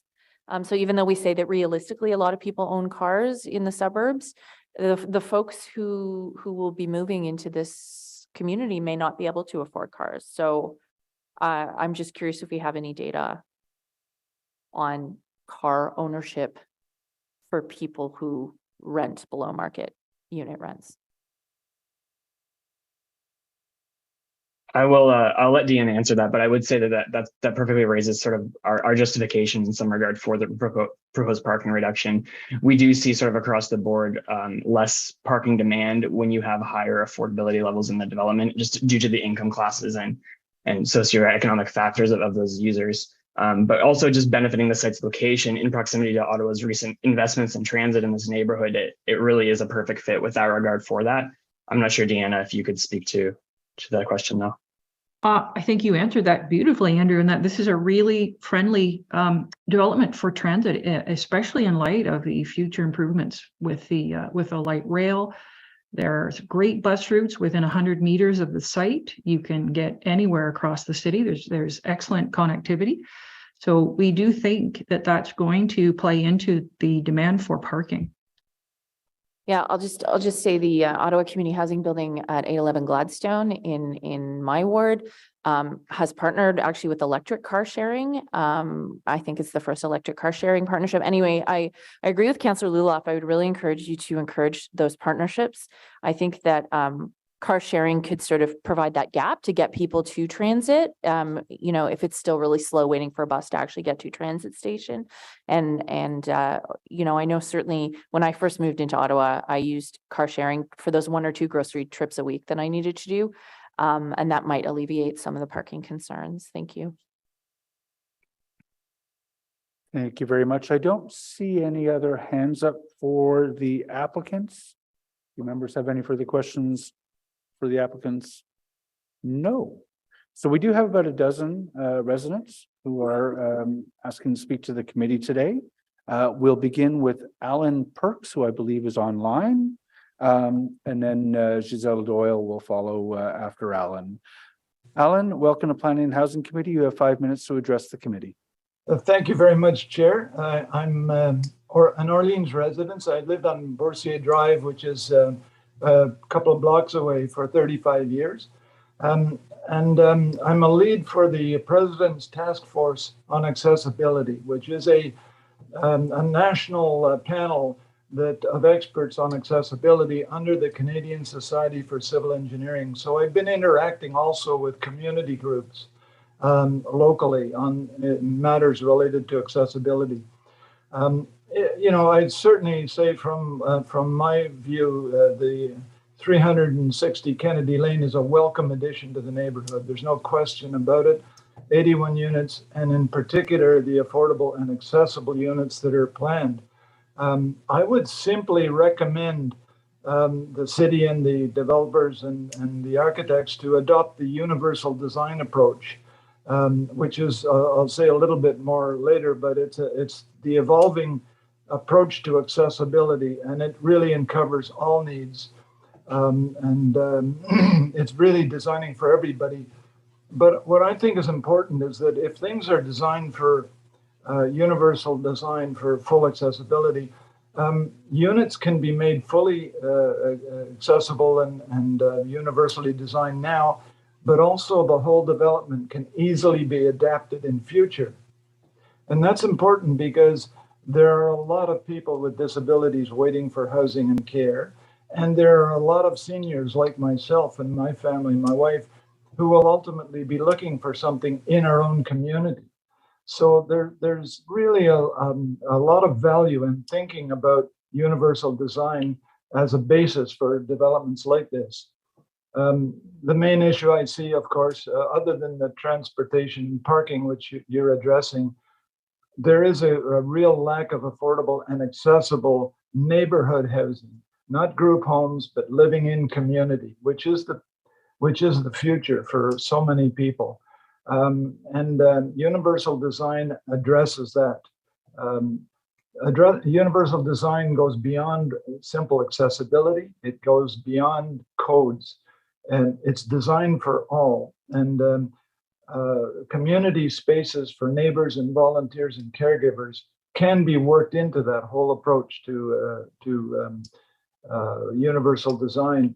There are good examples around that my committee and I can refer people to, including Clark Roadhouse in London, the Field of Dreams in Elmira, and more recently a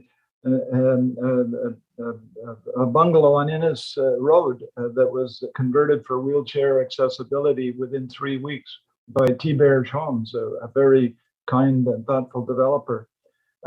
It's not fully universal design, but it's in process of being fully adapted.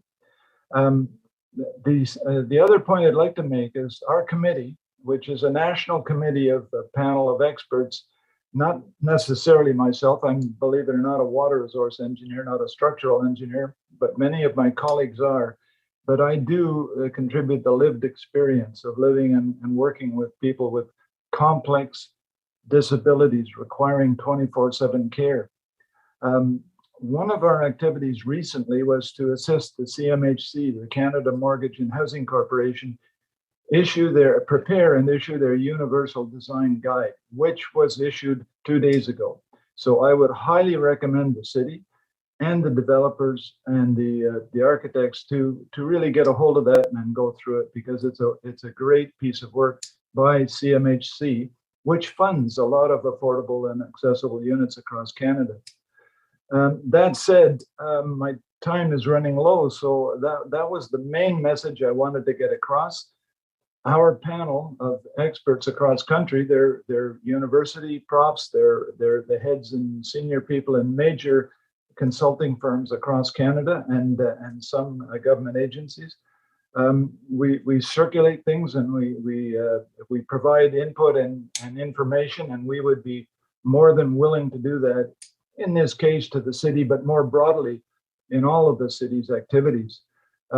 So I would like to thank the committee for the opportunity to make this speech, and I'd like also to thank Councillor Luloff and Catherine Kitts, because they have encouraged me in many ways to move forward with accessibility, either houses or facilities in their own councillor areas.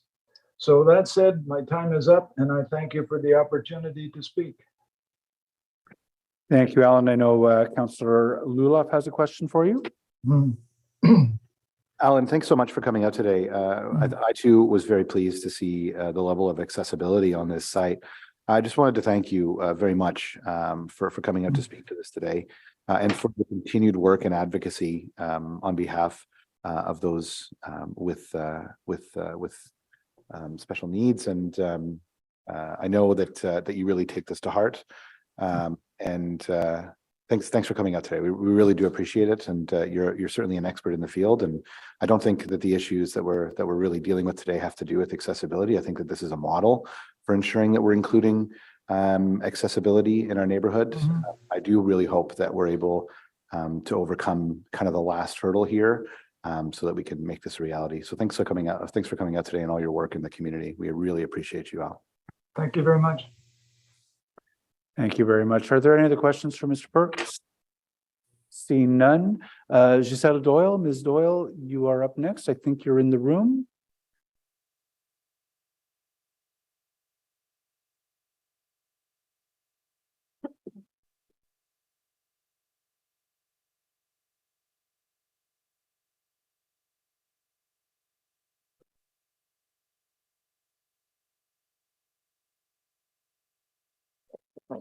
Good morning, Giselle. Welcome to Planning and Housing Committee. You've got 5 you. minutes to address the committee. Good morning. My name is Giselle Doyle.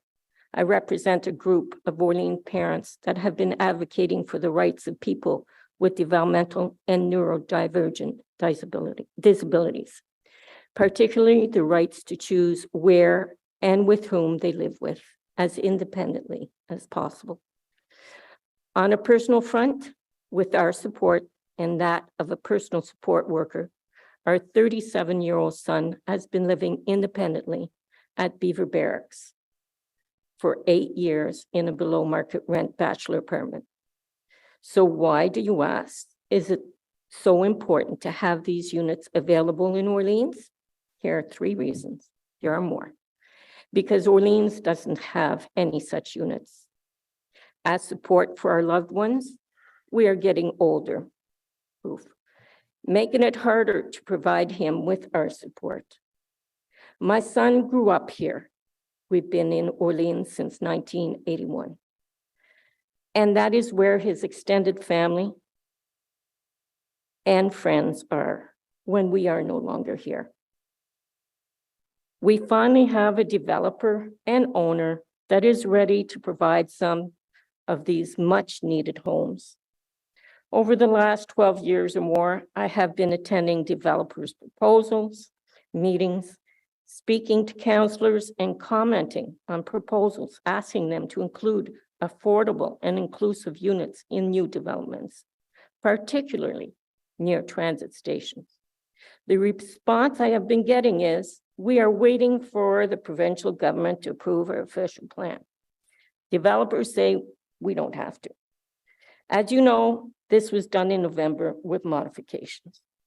Therefore, I implore you to accept this proposal, continue canvassing developers, providing incentives for them to provide this community with much needed affordable and accessible homes. Our only concern with this proposal relates to how our community identifies and assigns individuals to affordable units. Not all accessible units need to be affordable, Given community pressures, including an aging population, we recommend that out of those 20 accessible units, only 5 be designated affordable units, and that the other 15 accessible units be available at fair market rent. Of course, I'm thinking of our 18 families that are looking for housing for their developmentally or neurodivergent family members that can go upstairs, but they need affordable housing. This would leave 20 affordable units for the general population, including ours. I just said that. Please note the maximum benefit for shelter provided by the Ontario Disability Services Program for a single person is $522 a month. And the total benefits for shelter and living expenses is $1,228.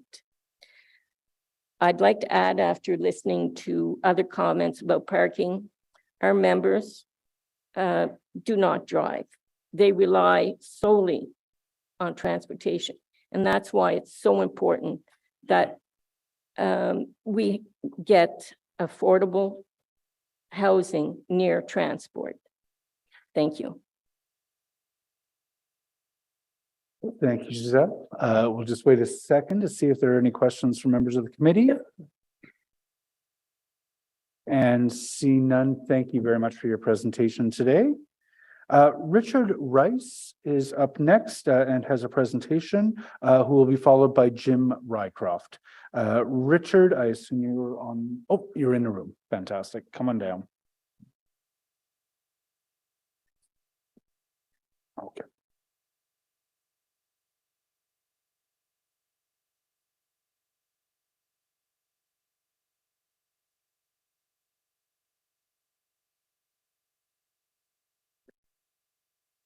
Good morning, Richard.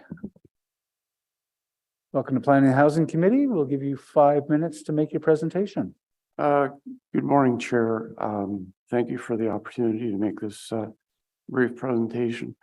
It is with some regret that, first of all, I want to reiterate that this project is immensely unpopular. in the area. We have a petition with no less than 850 signatures on it, who will oppose this project on the basis of 14 different criteria. I have submitted this petition to your committee, and time does not permit me to go through this today. As a matter of context, what's happening here, this is a high density housing project that's proposed to be inserted into a low density community. And what works in an urban center doesn't necessarily, and in fact does not work in a suburban setting. Now,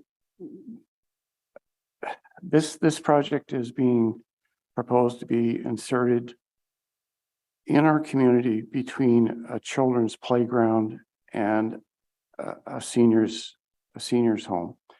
And there are a number of issues that that arise from that, and I'm going to focus on safety. I have two slides here. The first one pertains to traffic. Kelly, if we could have that up, please.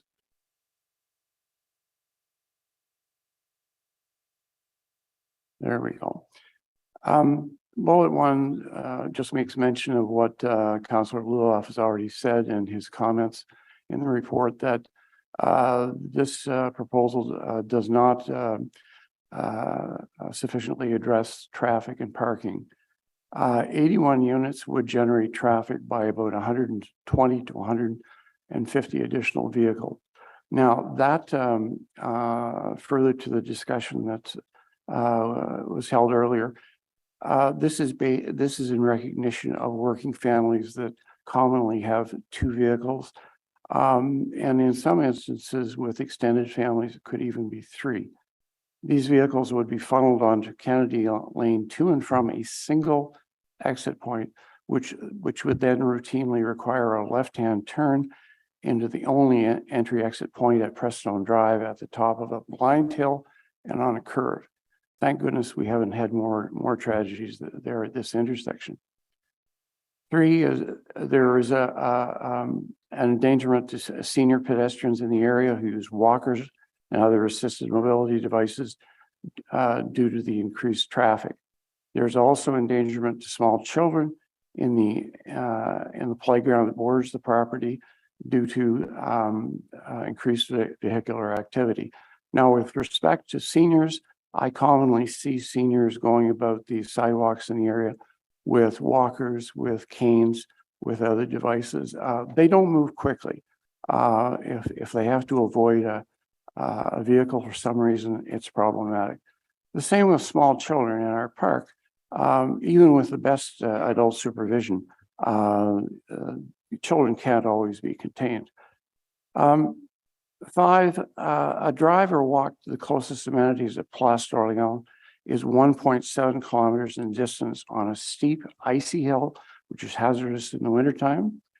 And I want to emphasize that we have very limited local bus service that is not reliable, and it does not have close access to the LRT. And the last point regarding this is the loss of a windbreak by the destruction of 21 mature trees, which abut and border the adjoining park by increased snow drifting and reduced visibility.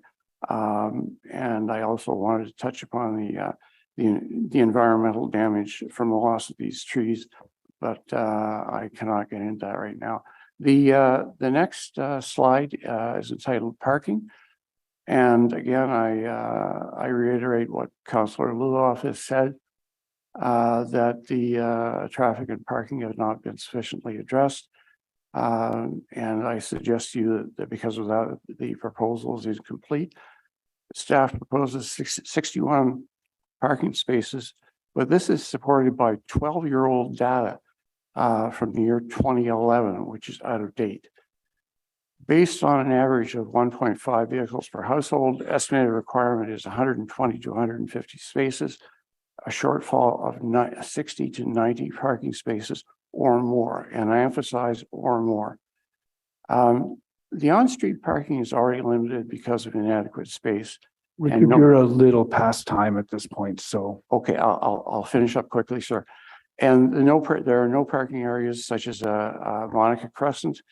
This would affect guests, users of the area for parking events, and also the many visitors that frequent the seniors' home in the especially on weekends. The result is, the bottom line here is there's no place to park. Thank you. Thank you very much for a well thought through presentation. Councillor Luloff has a question for you.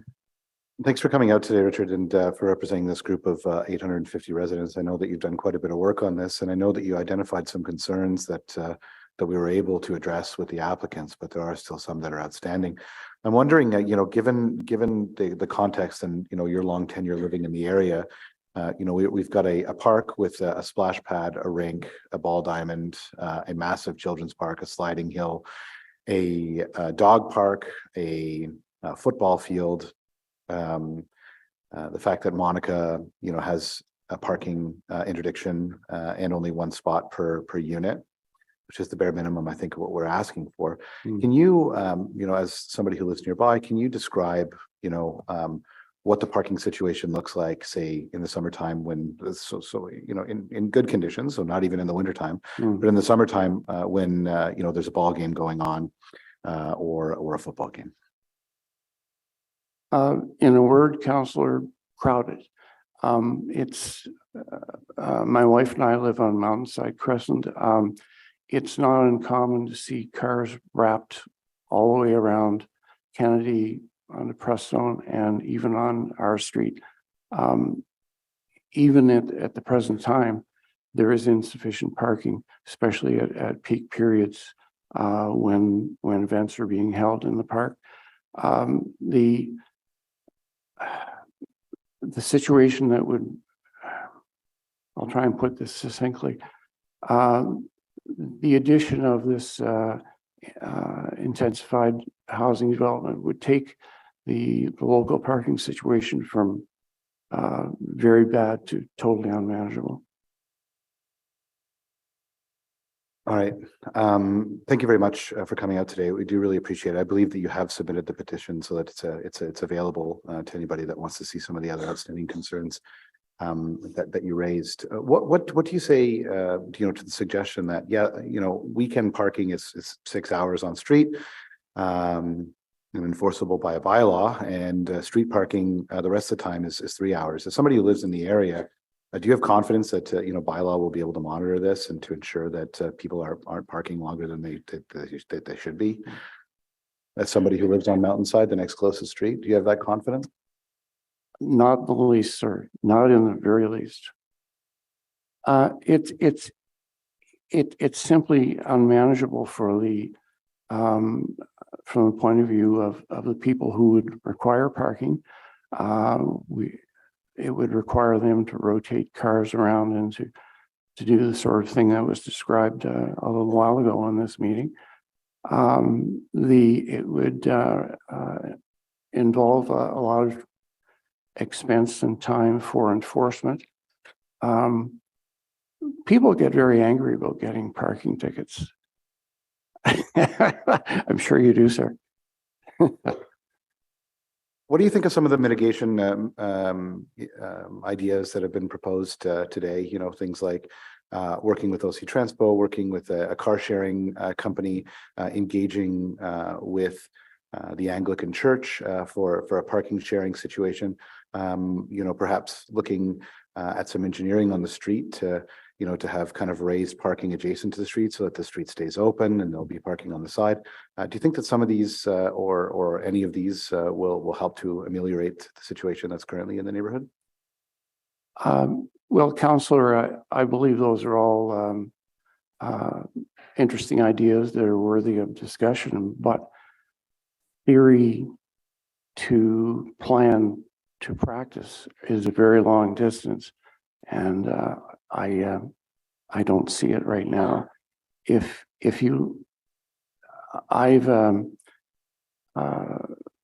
taken the bus for many years, and I've seen its transition to what it is today, and it still has a long ways to go. One of the things that I'm very disappointed in is the emphasis that has been put on the LRT and the lack of emphasis that has been put on the simple measure of getting to the LRT to use it. And that's one of the factors that has been given lip service, but in practice, gosh, you go out there on any cold morning at the end of our street and see the people shivering for a bus that hasn't come. They're the ones that can really tell you. Okay, two last questions for you, I suppose, then, and I guess they're really part of one question. How reliable is the transit along that street that would take you to LRT? And two, if the bus doesn't come and you have to get somewhere on time, how long would it actually take you in the wintertime to walk down that hill and get to a future LRT stop at Place d'Orleans, which I can imagine is something that you've probably done in the past? I have, sir. Given the fact that I'm now a senior, I would not chance going down that hill on foot.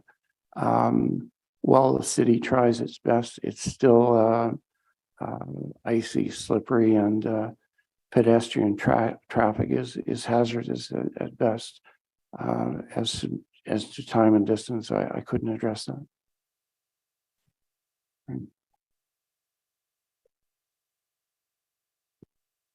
Thank you very much. I don't see any other questions from any of the other members. So Richard, thank you very much. I do appreciate the ribbon today. Slava Ukraini. Our next speaker will be Jim Rycroft, who will be followed by Deborah Dunfield.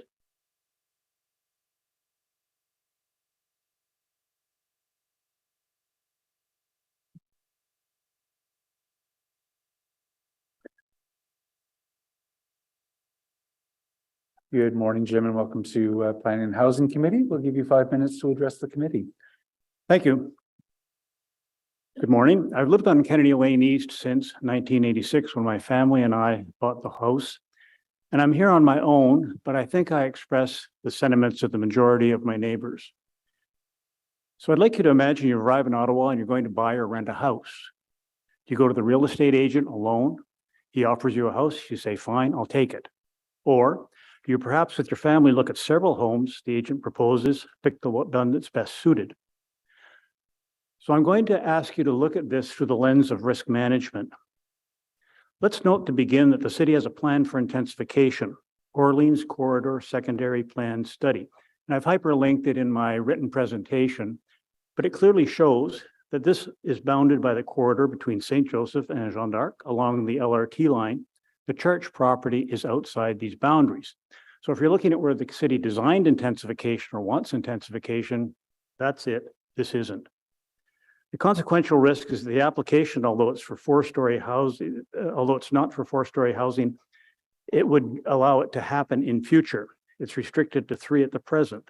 But even so, it's in conflict with the character of the surrounding 2-story environment and carries the potential for a future application to add another level, bringing it to 4. Because as I understand it, you do have a process to add units subsequently, although you have to make application.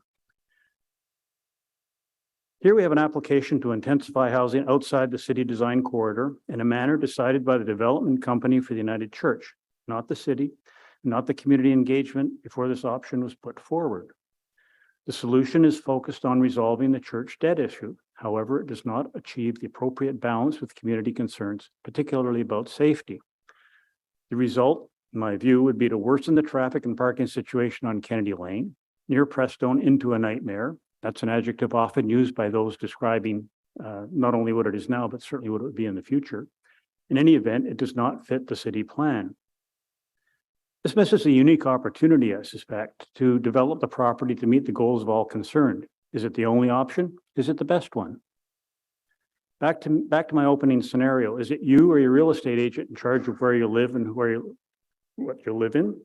Here, is it the United Church or the city planners who determine what's best fit for the property? I see a red flag on the city document at page 21.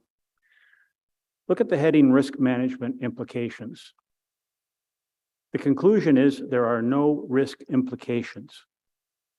This despite the paragraph above, quoting Ward 1 Councillor Matt Luloff, and I quote, "These unresolved issues put community buy-in at risk in an already established neighborhood, and while I don't believe they're insurmountable, the applicant should continue to work with city staff and the community to resolve these issues before occupancy," end of quote. Pages 32 to 41 of the document list numerous issues that concern members of the community and which they categorize as risk. It's already been mentioned, increased traffic congestion from an influx of vehicles, inadequate parking, and if developed, these are drawn from the petition. And my neighbor, Richard Rice, has talked about this. City staff recommend that you pass the bylaw amendment, but they have dismissed the identified risk put forward by our ward councillor and the concerned community members. Otherwise, the report could not possibly have concluded that there is no risk. Now let's look at the terms of reference, your terms of reference. Ensure coordination and consultation with other standing committees and departments where responsibilities overlap on matters and issues relevant to the mandate of more than one committee. Direct quote. So what we do is need coordination, and frankly, I'm not seeing it. In my written submission, I offer a number of ways that it might be approached. I have a good deal of time with the Legion and Legion Housing, so I've given you the link in Legion Seniors Housing Center of Excellence on the written proposal. I urge you to take a look at it. We also have two precedents in the neighborhood where we've had that engagement, we've had a successful result. One is the crescent behind us, where every last person backing onto the property, which is immediately adjacent to the park, was required to sign off before the city would in fact allow it to happen. Everybody signed, it happened, everybody's happy, and we now have the successful crescent adjacent to the park. The other example and precedent is the seniors facility right beside us. Originally, I believe 5 stories, put down at 1, and now it's working very well. I have other suggestions. They are in my written submission, but I urge you to turn down this one as is. Thank you.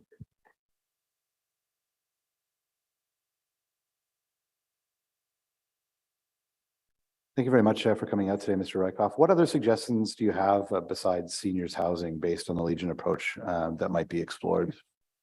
Thank you, Councillor Luloff. Now, I've mentioned I've been looking at it along with what the Legion does, but the Legion, it does partnerships. So others can use partnerships as well. I have, for example, Abbeyfield House Society Charity. So if you go to any one of these organizations, they'll work in partnership, municipalities, residents, and so forth. The Legion has, for example, 126 developments that is done in cooperation after consultation. That model, and I've put a booklet of 72 pages that the Legion uses as a template to be successful, is something that you might want to look at. And even where somebody's gone to the Legion and then say gone to Abbeyfield, they'll have 2 ways of viewing the same situation to meet the need. Where does that need come from? The need is identified by the city. It's not identified by the people who want to generate the cash, which quite rightly they're intended to do. Legions do that as well. There are very, very many cash poor, property rich Legions. But the reason they don't get pushback on their developments is they consult, communicate, integrate. A couple of things the church could do. For one thing, it's not a particularly good use of the property, I would suggest. And there are options, for example, time sharing with another church, the Anglican Church. I approached the Anglican Church and said, so what if this congregation came and wanted some of your time? They didn't say no. Maybe they will, maybe they won't, but I think you have to ask and see if you could develop the whole property and not have the church remain as a very large imprint on a property that could be more successfully developed with better planning. The other things that you can do is look at the care facility now. And I went and I talked to the people there, and I was talking to a personal support worker. What she told me is, and I think we all know this, when you live in the community, you want the people you care for to be close by so that you can visit. Now, this care facility has a certain limited capacity for care, and when you exceed that, you have to go somewhere else. At present, they go to Ogilvie Road, it's 11 kilometers away, and you're now away from your friends and family, and they now have to commute to see you. There's a great need, and I think some of it will be met by the housing that you've talked about or considered before, to have assisted living and care and so forth. But is there not enough to justify additional resources adjacent, for one, to this current facility, Queenswood Villa, to allow people to age in place? And that, by the way, is one of the concepts that the Legion tries to do. British Columbia in particular has been very successful. So those are just a couple of examples, and I'd very be pleased to have any of you go into my written presentation. I've given you all comment authority. Push it back to me and I'll address it and come up with some resources for you. But thank you for the question. Jim, thanks for coming out today for your thoughtful presentation. Thanks for your service. Jim, I don't see any further questions for you, so thank you for your presentation today. Deborah Dunville is up next, who will be followed by Rosemarie McLennan.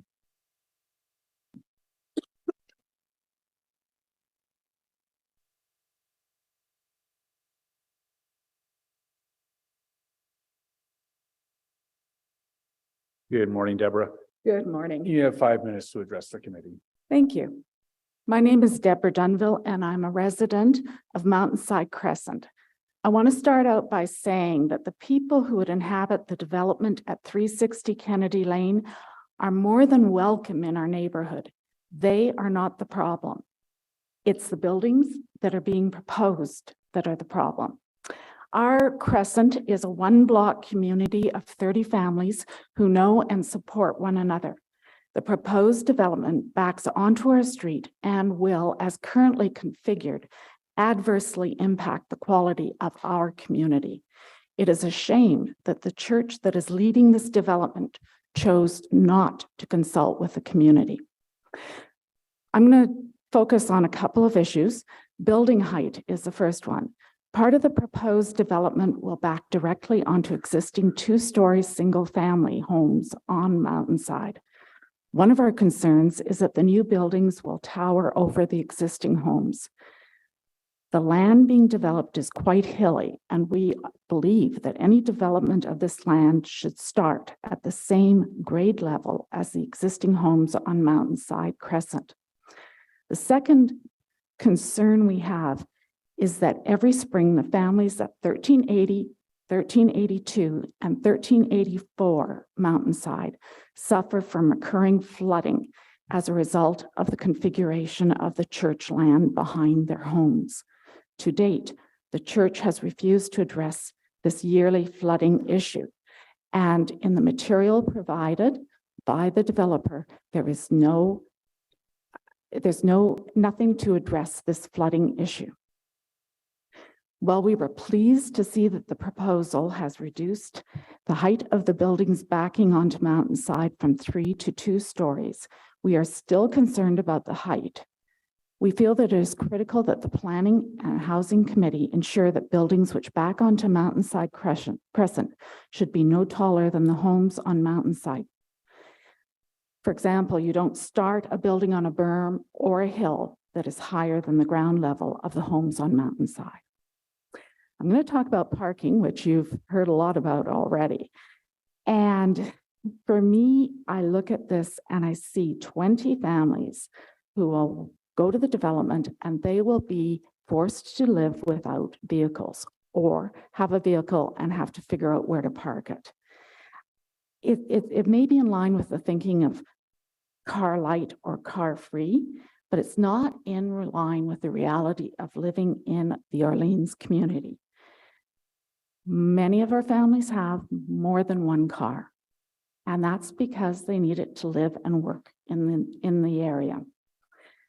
It's really disheartening to see that city staff used data from 2011 in order to justify their response that the 61 parking spaces for residents are sufficient for 81 families. On pages 33 and 38, they referred to 12-year-old data in order to defend this position. The fallacy of using 12-year-old data is especially evident when they talk about public transportation.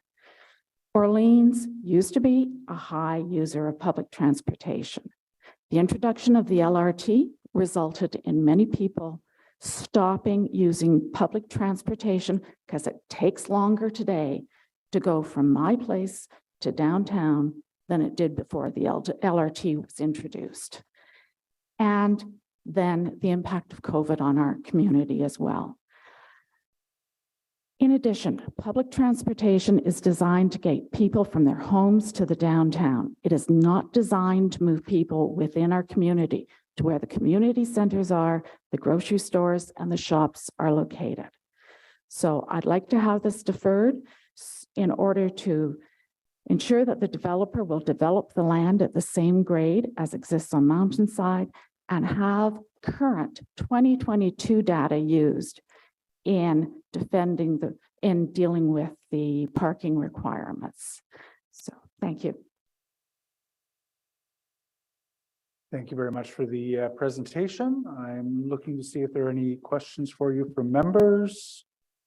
And seeing none, thank you very much for your presentation this morning. Rosemary McLennan, you're up next, followed by Jim Brown.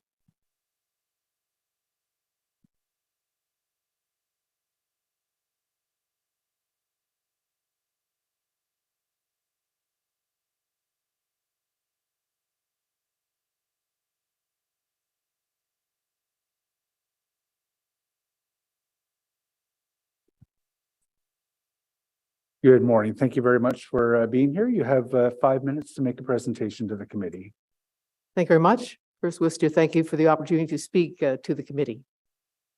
My name is Rosemary McLennan, and I'm here as the chair of the Property Development Committee and as one of the trustees of Queenswood United Church, which is a registered charity. It is the property of our church that is the subject of the zoning bylaw amendment application. I'm also one of the 3 rotating chairs of council, the council being our governing body. I'm speaking today on behalf of our church community in strong support of the proposed rezoning and the property development project at our location. Perhaps a brief introduction of who we are is in order. Our congregation is made up of individuals who are either close to or in retirement, although we know that word is often a misnomer. It certainly is at Queenswood.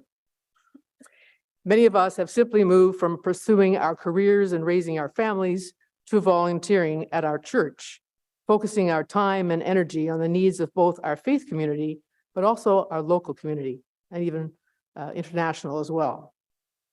Queenswood United has been a community partner for many years, responding to community needs that have been an important part of our ongoing congregational purpose. Queenswood provides ongoing support to local organizations such as our Community Resource Center, the Miriam Center in Orleans, and Center 507 downtown. At Queenswood, we have been engaged in active reflection of what more we have to offer our community for quite some time. This development project had its roots in our foresight study back in 2013. So we're going back 10 years, during which we considered alternative futures for our faith community. We continued our exploration of our future purpose as we listened to community organizations in Orleans about their needs, and then looked at ourselves as to what we had to offer to address those needs. That work led us to generate 4 initiatives relative to our future purpose. Of those 4, our primary theme emerged, and that was the provision of affordable housing in Orleans.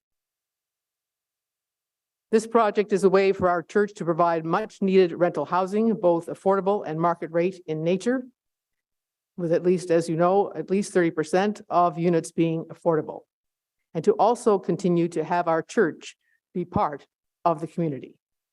We will continue to be active in the community and to provide space for social connections and for community partners as well.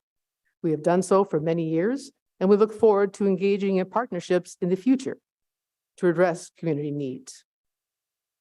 Our church sees itself as an enabler for continued community growth. In fact, an option currently being explored is the provision of a community center in our chapel building to support the needs of the local community, including both new and current residents. That said, Queenswood United Church acknowledges our limitations as a small faith community in terms of our internal resources. We would need to seek partners to develop and run such a community resource. Our role is as enablers. We know that there are many in the community who have skills and abilities to assist in the actual building of community after proposed construction is finished and once new residents have arrived. One word about our intent. The project objectives do not include the growth of our congregation. That, of course, would be a bonus and a welcome one. However, the actual intent is to enable an opportunity for the community that eventually will become a legacy. We have submitted written material that demonstrates support for the development with over 278 signatures. There are considerable number of local residents that support the project for a variety of reasons. In summary, we are proud of this proposed development project in terms of its purpose and its design, with its focus on the environment, energy efficiency, and accessibility. It is my understanding that indeed it aligns well with the city housing plan. It will be a place that folks will be proud to call home. We are also proud to be part of the initiative that the United Church of Canada has taken to enable congregations to steward church property for the common good. That is what we are all about in Queenswood as a community partner. Thank you.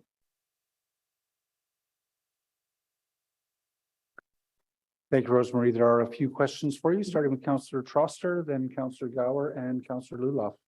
Hi, Rosemary. Thank you so much for being here. And I just want to say that, you know, it really is the wave of the future to have church organizations, nonprofits, in some cases, labor unions take on developing affordable housing on extra land that you have. So I really applaud this project.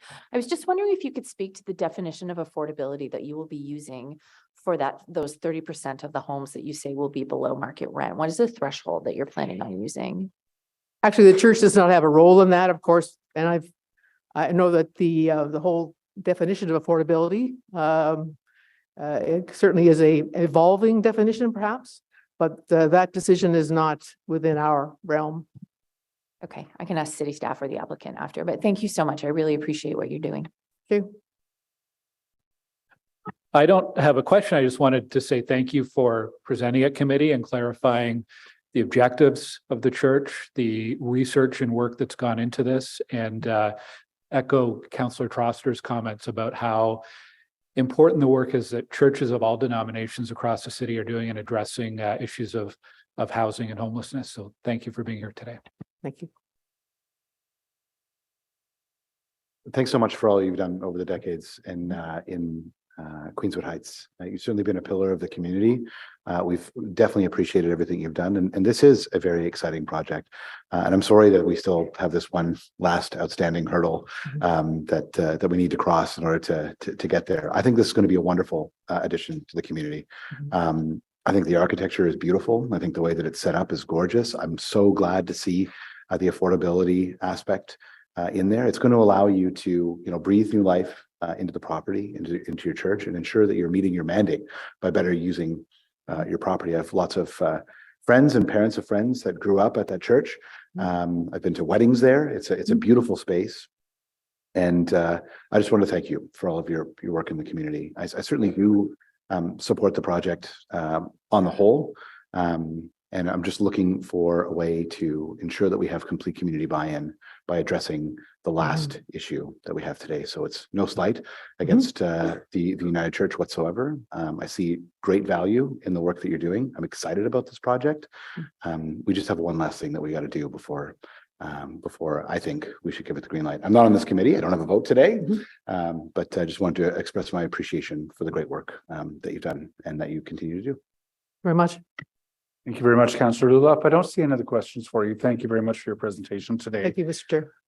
Mr. Jim Brown will be our next presenter, followed by Serena Sodi. Great, thank you. Can everybody hear me okay?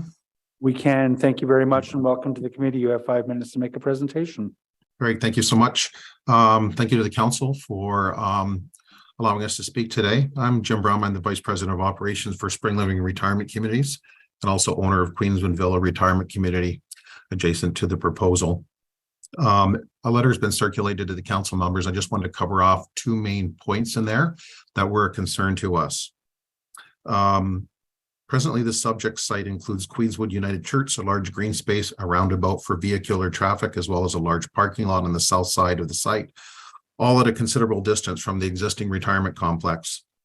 The current condition provides for a tranquil environment for the retirement residents by ensuring their privacy, as well as providing direct and immediate access to abundance of green space, which is incredibly beneficial to them.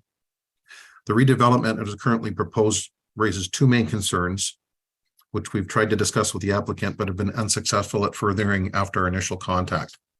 As you're aware, the applicant is requesting a zoning bylaw amending to an R4Z zone, a designation that encourages more dense infill development with suburban low-rise settings. The current I1B zone, however, only allows for low-density residential uses in the form of single detached and semi-detached homes. The proposed change creates an opportunity for the applicant to build walk-up apartments, triplexes, and townhomes.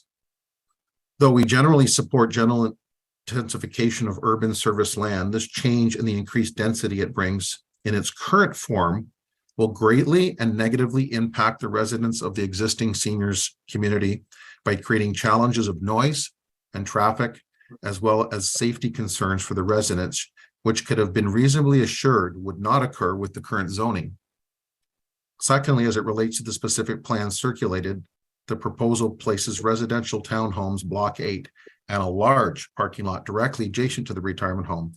This will effectively eliminate the existing landscape buffer the residents currently enjoy, while exposing them to an increased noise and vehicular traffic. A more prudent plan may be able to include a tie-in road that creates a distinction, separation, and improves vehicular circulation between the north side of the new development and our retirement community. We encourage the applicant to engage in further discussions with us so as to reach a resolution for the benefit of all. However, at this time, without the benefit of such discussions, we cannot and would expect that you would not support the proposal in its current form without consultation with us on behalf of the health and well-being of all the residents of Queenswood Villa and the greater community. Thank you. Thank you, Jim. You raised some valuable points that I'm sure will be discussing over the course of our conversation with staff. Are there any questions?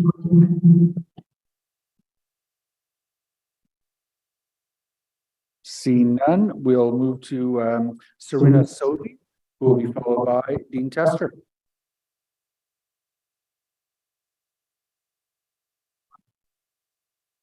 Speaker's not on. Mic's on. Test. Somebody's going to set up.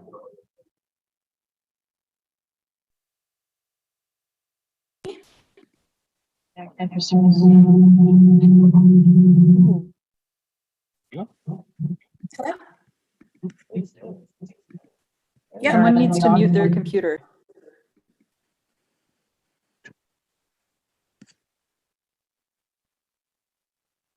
Check.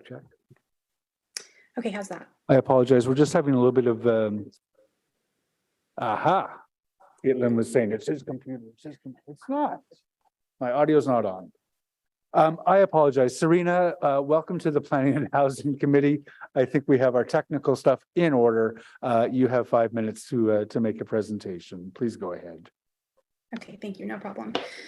So hello, my name is Serena Sodi. I am a resident of Orleans East Cumberland Ward, and I've lived in Ottawa for almost 10 years now. I'm speaking in favor of this application with the current affordable housing crisis and the climate emergency. Developments like this are really beneficial and quite important at this time. I understand that there have been concerns raised about parking. However, I really don't think it's being taken into account by the people who've made these complaints, that the people who are wanting to live in these walkable neighborhoods don't have 2 to 3 cars per family, and that prioritizing space for cars instead of accessible and affordable homes for the community during an affordable housing crisis is generally just severely disappointing.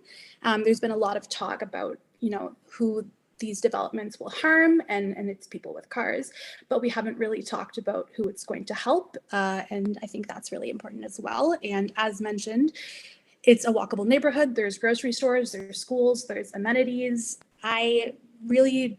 It's really disappointing, honestly, to just see all of the negative comments, just mostly about parking, when I really don't think that's going to be a huge issue. And in summary, I strongly support this development. I really hope the planning committee will vote in favor of it. I would love to see more developments like this in my neighborhood, and I do live very close by. So thank you. Serena, thank you very much for your submission. Are there any questions for members of the committee? I don't see any, so thank you very much for coming today. We have Dean Tester is up next, followed by Joseph Ostrovsky. Dean, I think you're online. Good afternoon, everyone. Clock just hit 12 o'clock, so I guess we're afternoon now. Thanks so much for having me and giving me the opportunity to speak today. I'm strongly in favor of this development. This is affordable housing, it's missing middle, it's environmentally friendly, it's transit oriented, it's very close to rapid transit in Orleans. A reduction in parking in developments like this is something that we all want to see. And in fact, I'll refer to the surveys we sent out at Make Housing Affordable during the election. Overwhelmingly, the folks who responded, who are on this committee, 5 of you said that you supported getting rid of parking requirements entirely on developments. And I think only 1 of you said that you did not support that. So, we know there's broad consensus on what to do here. And I appreciate Councillor Luloff's comments, and I had a chance to speak with him about this, that, he supports this development, and it really is such a great project that we need to support. And the one piece he's frustrated with is the parking piece. And I certainly understand that, because he's got to contest with the folks in the neighborhood who are upset about the parking situation. And it sounds like there is an existing situation that needs to be mitigated, but I don't know why we need to punish the folks who want to live here for existing issues that seem to have very little to do with them. One thing that I'll say for me is that this development is pretty personal, because I live in a development that looks just like it. I live in Barrhaven. Councillor Lowe knocked on my door. He knows where I live. And he's seen the community that I live in, and it's townhouses that look exactly like these. It's a small community of 100 or so townhouses. And I can tell you, there's been no crisis in my community. There's no parking crisis. There's no problem. There's no traffic crisis that came as a result of the development in my community. We also have less than 1 parking spot per person, I believe. So these communities exist everywhere, and they don't create these types of problems. And I would say that no matter what type of development this was, no matter how much parking there was, there are always folks who come to these meetings and say we need more. There are always folks who come to these meetings and say buildings are too tall, and it's going to impact existing homeowners. And very rarely represented are the voices of the people who will live in these buildings and who will benefit from these homes. And very rarely do we think about the impact of what happens if we don't build this. Because if we don't build this, you're talking about 30 people who stay on the wait list for affordable housing, which is around 12,000, I believe, in Ottawa. So we have an absolute crisis in the city that we need to get people off these wait lists and into homes. So, this isn't social housing per se, but my understanding is that the affordable rates are very, very good at this build, and we're very supportive that they've gone above and beyond what inclusionary zoning would ask, what is legally required. They've done a great job here with this. So, and then the other piece of this is, if we're concerned about traffic in this neighborhood, we're concerned the transit's not good enough. Well, respectfully, this council has supported no property tax increase, right? Our inflation is 7, 8, 9, 10% for the past few years. Our property tax hikes have been 1 or 2%. And that's well below the rate of inflation. Property owners have been getting tax cuts effectively for the last decade. And our roads are in disrepair. Our transit is badly underfunded. And instead of fixing our property tax problem and fixing these infrastructure problems, we're saying, okay, well, let's just block development. That'll fix it. But that of course doesn't fix our problems, right? So these problems exist independently of whether or not this new build gets built. It's a wonderful project.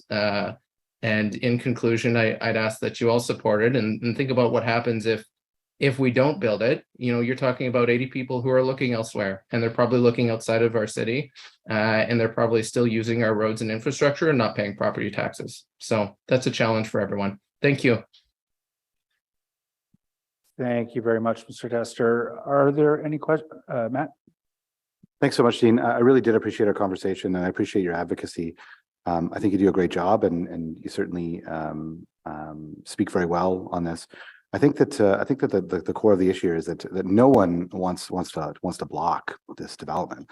I think that the question is that what we're looking for is for what you've got in your development, and that's 1 parking space per unit in an area that already has a parking problem. So yes, well, in another area or in this area, if there were conditions right now where there wasn't already a parking issue, that this would make total sense. I think that everybody's really excited about what this project can do, and in creating affordable spaces and in creating accessible spaces. I certainly support that. But what we're looking for is the same conditions in which your development was built, and that's providing at least the bare minimum of 1 space, which I think can be achieved. I think that can be achieved not necessarily on the site. I think that we can work with the Anglican Church. I think that we can work with the surrounding area. I think that there are some things that we can do when it comes to things like Communauto with OC Transpo. I don't think that these are insurmountable. So I don't think that the question today is, approve or not approve. I think that everybody around the table certainly sees the value in this, and I certainly want to see it move forward too. But what we want to do is get to where you're at. So I mean, just to ensure that there's at least 1 spot or 1 spot only, and I think that can be done with some partnerships. But I appreciate you coming out and chatting with us today. I think that you do a great work as an advocate. Thanks. Thanks, Councillor. And if I could just speak to that very quickly. The one thing that I would put back to you is the parking. I want to avoid sort of going back and forth on debate. So just a caution to Councillor Luloff. Thank you very much for your presentation today, Dean. I don't see any further questions. Okay, I would have loved to have finished that sentence, but thank you. Thanks. Moving on to Joseph Ostrowski, followed by Lee Honeywell. Joseph, I see you on screen. Welcome to Planning and Housing. You have 5 minutes to make a presentation to the committee. Thank you. So I'm here in support of the project. I do not live in the neighborhood, but obviously without the construction of more housing, I'm also unlikely to at the current rates. So this is the sort of low-rise gentle intensification that matches the surrounding neighborhood. There are similar townhouses in the area. It's not just 2-story single-family homes, as some people have said. This is something that has also been delayed a bit. I believe that the initial plan suggested that it would have shovels in the ground by this fall, and now we're just seeing it come in front of Planning Committee right now. And this is building purpose-built rentals, which is exactly the sort of thing that we want to see. We have a vacancy rate in Ottawa of 2%, which is very low, which increases rents. And it's also the sort of desperately needed affordable housing that we need in the community, in Ottawa in general. The 30% of the units are going to be 79% of MMR in the area, which is significantly lower than the average rents in Ottawa. And just speaking to the parking that was mentioned, that I mean, first of all, every additional parking space that's added means that we have to reduce the number of units that are there. And since the number of affordable units are proportional to the amount of units that exist, so we just have to take that into account that any time that we shift the existing, that we shift the proposed housing into parking, we're reducing the number of units that are going to exist. And as well as I'm a student who lives inside the Greenbelt, and it takes me a lot longer to reach downtown than it does from this development. I live in Nepean, and it takes me about an hour to get to downtown during the best of times. This development, I looked, it would take about 40 minutes at the moment, and that's only going to get better with the LRT. I think there are a lot of people who would be very glad to live in a development like this without a car, myself included. You know, many people do live without cars, many students in particular.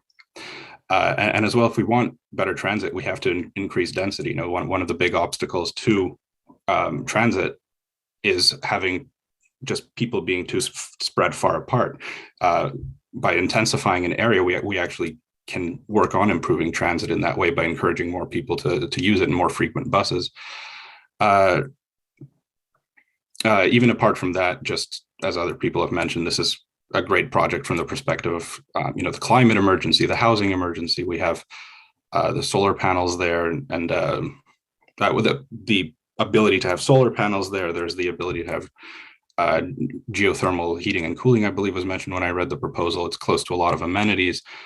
And so just in my opinion, this is the sort of development that sort of every plan that the city has made, that it all comes together to encourage this sort of project where we can get affordability and we can get kind of action on densification for climate change and for affordability, and just potentially, like I said, improving transit in the area with intensification. So I strongly encourage council to support this plan. Thank you.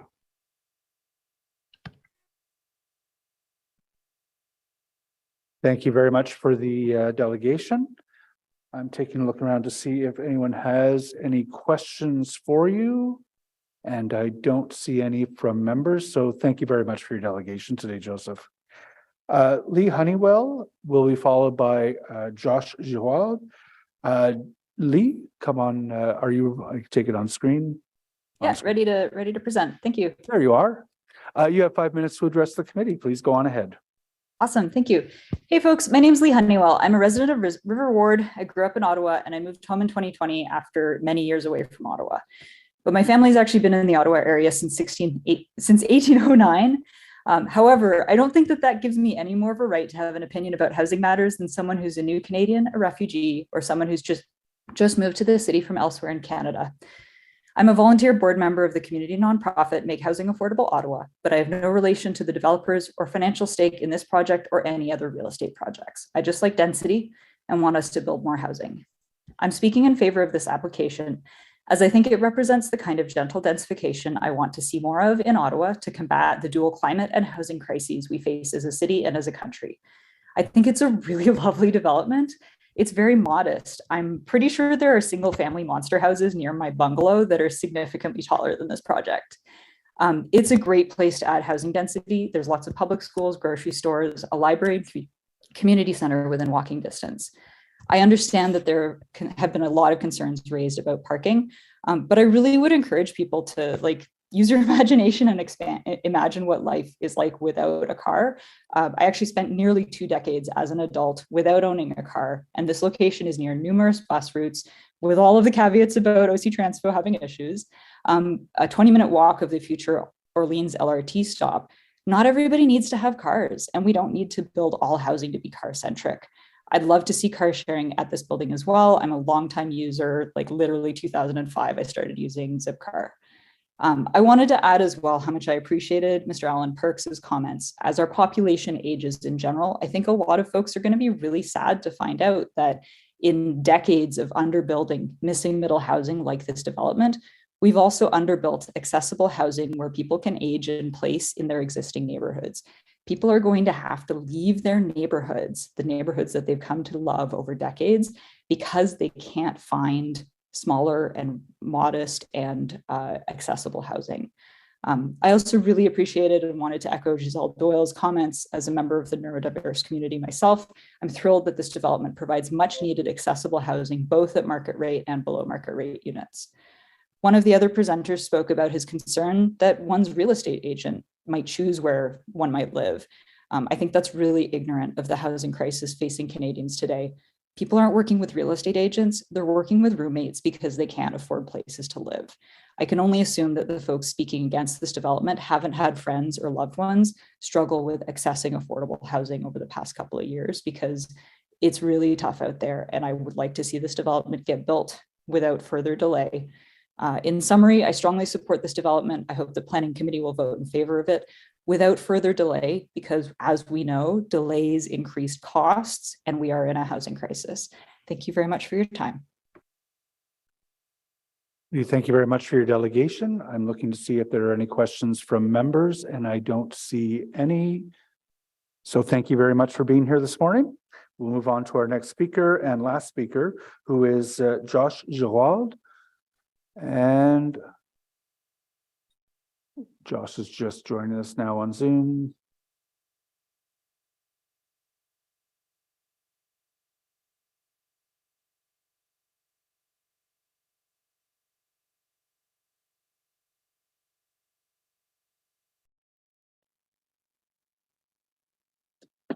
Good morning, Josh. Good morning. Sorry about that.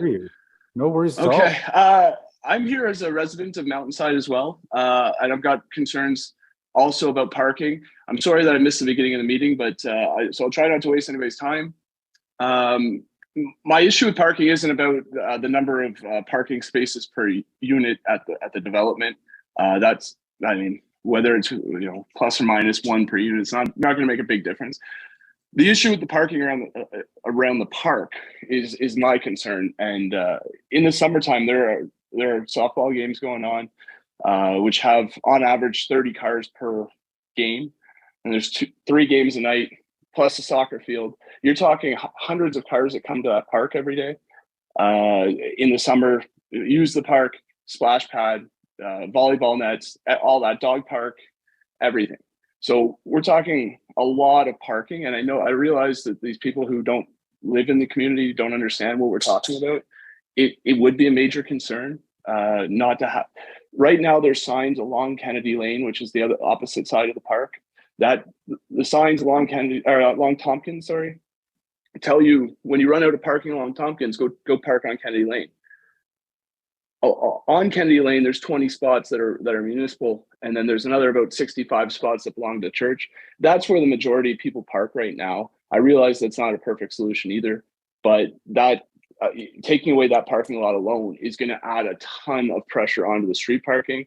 And then on top of that, yes, you're going to have extra cars that obviously aren't going to have parking at Kennedy. There's already lots of those people that live on Monaco right across the street. There's already cars that are parked overnight every night along Kennedy Lane.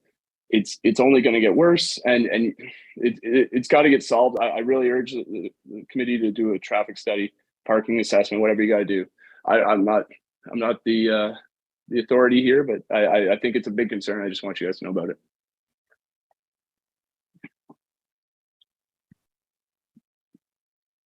Josh, thank you very much. Appreciate the delegation. I'm looking to see if there are any questions from members, and I don't see any. So thank you very much for being here this morning. And that does, colleagues, bring us to the end of the speakers list. Before I move on to questions of staff, I'm going to ask Councillor Luloff or Councillor Dudas, who have a presentation to move. Or sorry, a motion. You, says Riley. Mr. Chair, seeing as I can't move a motion, I'll cede the floor to my colleague, and I can provide comments afterwards. Certainly, and I'm happy to do this on behalf of Councillor Luloff. Whereas Kennedy Lane East does not have sufficient space to accommodate the current on-street parking demands of the community, whereas nearby residents, park users, and the visitors of the Queenswood Villa retirement home inundate Kennedy Lane East with on-street parking, which narrows the road and makes it extremely difficult for motorists, school buses, pedestrians, and all road users to navigate. Whereas a petition with more than 800 signatures has been submitted to outline the concerns of community members with respect to traffic and parking. Whereas both the increased traffic and parking pressures that will result from this proposal will have undue adverse impacts. Whereas the applicants have not provided sufficient evidence that their development will not further aggravate an already tenuous parking situation. Therefore, be resolved that the zoning bylaw amendment 360 Kennedy Lane East report be referred back to planning staff to work through the outstanding traffic and parking concerns. And be it further resolved, the planning staff work with the applicants to develop a plan to manage construction parking during the build through the site plan approval process. And be it further resolved that planning staff require the owners to issue warning clauses so that potential renters are aware of the limited parking available. Thank you very much, Councillor Dudas. So with the referral motion on the table back to staff, that is the motion that we will be debating until we vote on that. So on referral, Councillor Lulaf would like to speak.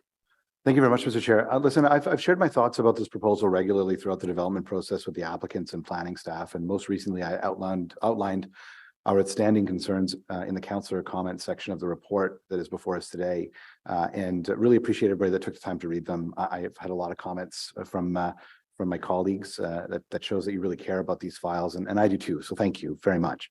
I feel that it's important for me to speak today directly to committee members to represent the concerns of my community. Let's start off by saying that it's been a real pleasure to work with Kindred Works and their team on this proposal. Absolutely. They brought forward thoughtful development proposal that seeks to add affordable and accessible rental units to the Orleans market and fill the mission of the United Church to build diverse, affordable, and sustainable communities. I think that this type of development, this is the type of development that we should focus our efforts on while we navigate the current housing crisis. And I'm pleased that the applicants have engaged with community over the last several months in various forms to address many of the concerns that were initially raised. And I want to recognize this excellent work and thank them for it. Difficult issues like massing and drainage were taken very seriously and addressed adequately. So again, thank you. The United Church has been a good neighbor in our community for decades. Councillor Luff on referral. On referral. Yeah, on referral. Yeah, absolutely. And there's a way for this development to move forward respectfully and with the support of the community, but we're not there yet. You can see where I'm going. There remains serious outstanding concerns about traffic and parking that have not been addressed by the applicants or city staff. These concerns require serious attention and resolution before this project can proceed in order to secure the buy-in of the community. There's a pre-existing problem with on-street parking on Kennedy Lane. We've heard that quite a bit today. That creates a chaotic and unsafe situation at the best of times. Nearby residents, park users, and visitors to Queenswood Villa retirement home are overflowing Kennedy Lane with on-street parking, thus narrowing the road and making it extremely difficult for motorists, school buses, pedestrians, cyclists, and all road users to navigate, especially in the winter. This application proposes 81 new units, but only 61 parking spaces for residents. And as we've heard today, Orleans is still very much a car-centric community, unfortunately, where most households have to rely on more than one vehicle, and many do not have no vehicles. Whether or not staff agree that this problem exists, there's a widespread community concern that the addition of 81 units on the site will aggravate the pre-existing parking conditions and create an unsafe situation for nearby residents and road users. So let me be clear, there's no room for 20 additional vehicles on Kennedy Lane, much less room for the existing demand for parking in the area as conditions currently exist. 20 represents the number of vehicles that would be unaccounted for, given the assumption that each unit is using one vehicle, the low end of what the pressure may be placed on the street. The widespread concern is demonstrated through the petition submitted by nearby residents with more than 845 signatures. So at this juncture, the applicants have not demonstrated that the addition of 81 units and only 61 parking spaces would not further aggravate the already tenuous parking and traffic situation. It's unreasonable to think that families occupying that one of these units in the heart of Queenswood Heights will be willing to live there without a vehicle, when transit is generally considered to be unreliable and where local amenities are close to 2 kilometers away down a steep hill. I believe that the rationale for 15-minute communities that the applicants have used to justify their parking rate is not practical in this case. For example, it would take about 25 minutes each way for a resident to walk to the closest affordable grocery store. This is not taking into account the steep and often slippery hill that they would be required to climb. Alternatively, residents could use a narrow dirt pathway on the same steep hill. I don't believe that these issues are insurmountable at all. And I don't believe they would take a very long time to sort out, but they will require work on both sides to come up with a meaningful solution. In my report comments, I provided several suggestions and measures that the applicants and city could explore to relieve this pressure on the community, including enhancing the parking near Queenswood Ridge, perhaps by creating a raised street parking area off the roadway, entering into an agreement with OC Transpo to provide passes an option for residents without the need for a parking space, working out a deal with St. Helens Anglican Church to use their lot for overflow parking, or entering into an agreement with car sharing contracts. At this time, I don't believe that any of these measures have been meaningfully explored or exhausted. And for this reason, I'm asking the committee to refer this report back to staff for further work so that the outstanding parking concerns can be addressed meaningfully. And I don't think that it will take a long time. Now, finally, I want to thank everyone who came out to speak today. I feel that this was a respectful conversation. While we may not always agree on the issues, we can certainly still get along without making our arguments personal. So thank you very much. Thank you very much, Councillor Lulaf. On referral, Councillor Troster. Hi, and thanks so much, Councillor Lulaf, for, I really understand that what you're trying to do is make this project work for your community, but the demand from our community is for city councils around the country to be more brave when it comes to promoting and building affordable housing and missing middle housing. We have a housing crisis. 12,000 people are on the wait list for affordable housing. And increasingly people are wanting to age in place or to be able to find affordable homes in their own community instead of always having to come to the downtown core to find that kind of housing. So I don't think we should delay this application anymore. Again, given that 30 of these homes are designed to be low-income homes, it's hard enough to pay rent. I can't imagine also owning a private vehicle on top of it. I don't think anything's going to change unless we take some bold steps. I think to kind of have this foregone conclusion that, well, everybody in the neighborhood has 1 or 2 cars, so therefore it's not possible to not have one. But I do agree with the fact, with the suggestion, Councillor Lulaf, that the applicant work with car sharing and with OC Transpo. I think those things can happen concurrently after this application is approved. It's going to take years to build this development. I think there's time to continue to deepen those relationships. I just think it's a missed opportunity, and I think it's a real strike against this committee if we delay a quality project of this nature any further. Thank you. Thank you for your brevity. Councillor Brockington. Thank you, Chair. I certainly understand and appreciate the intent of the deferral. I would likely ask a similar motion if I was in Councillor Lulaf's shoes. My question to staff, though, is did we not see this train wreck coming? Like, why are we having this discussion at committee table today when we know the community's concern about traffic has been there for some time? The ward councillor has raised this for some time. Why was there not more proactive work done with the applicant on this matter? So I'd like to have that understanding, please.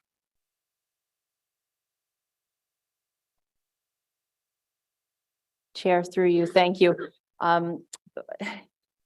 We feel that we've done our due diligence on this file in the sense that we have talked to our traffic assessment team. We have evaluated the councillor can concur that we have been going out to the site now for the better part of a year. We have had our transportation project manager involved. As mentioned, our traffic assessment group who understands that there is a demand for street parking here, but does not see a problem per se. So, we've not had safety concerns raised through 311 prior to this project. We have not, there is a curvature here on the street, which we understand can impact sight lines. That is why on-street parking has been designed on one side of the street. There are current restrictions in place for parking that we understand are working well. The tone, I guess, or the message has been, we recognize the concern, but we don't feel that it warrants a change in the design. What we would prefer to do is to monitor after the fact to see if those concerns actually are validated. It will be very useful tools for us as planners. We're going to be faced with this issue as we proceed in development in this city. Our traffic assessment team does not have, there are benefits to on-street parking. I think you've heard some of them be mentioned here today with respect to developments being able to be more dense, to be better designed. That on-street parking can actually help with traffic calming. So we did look at a number of these things holistically, and we looked at where this site was. We also looked at the fact that there aren't many sites like this in the community. So it's not going to happen over and over and over again. This is a very mature, established neighborhood. Thank you. Chair, can I just be reminded the first part of this motion is exact wording what requested?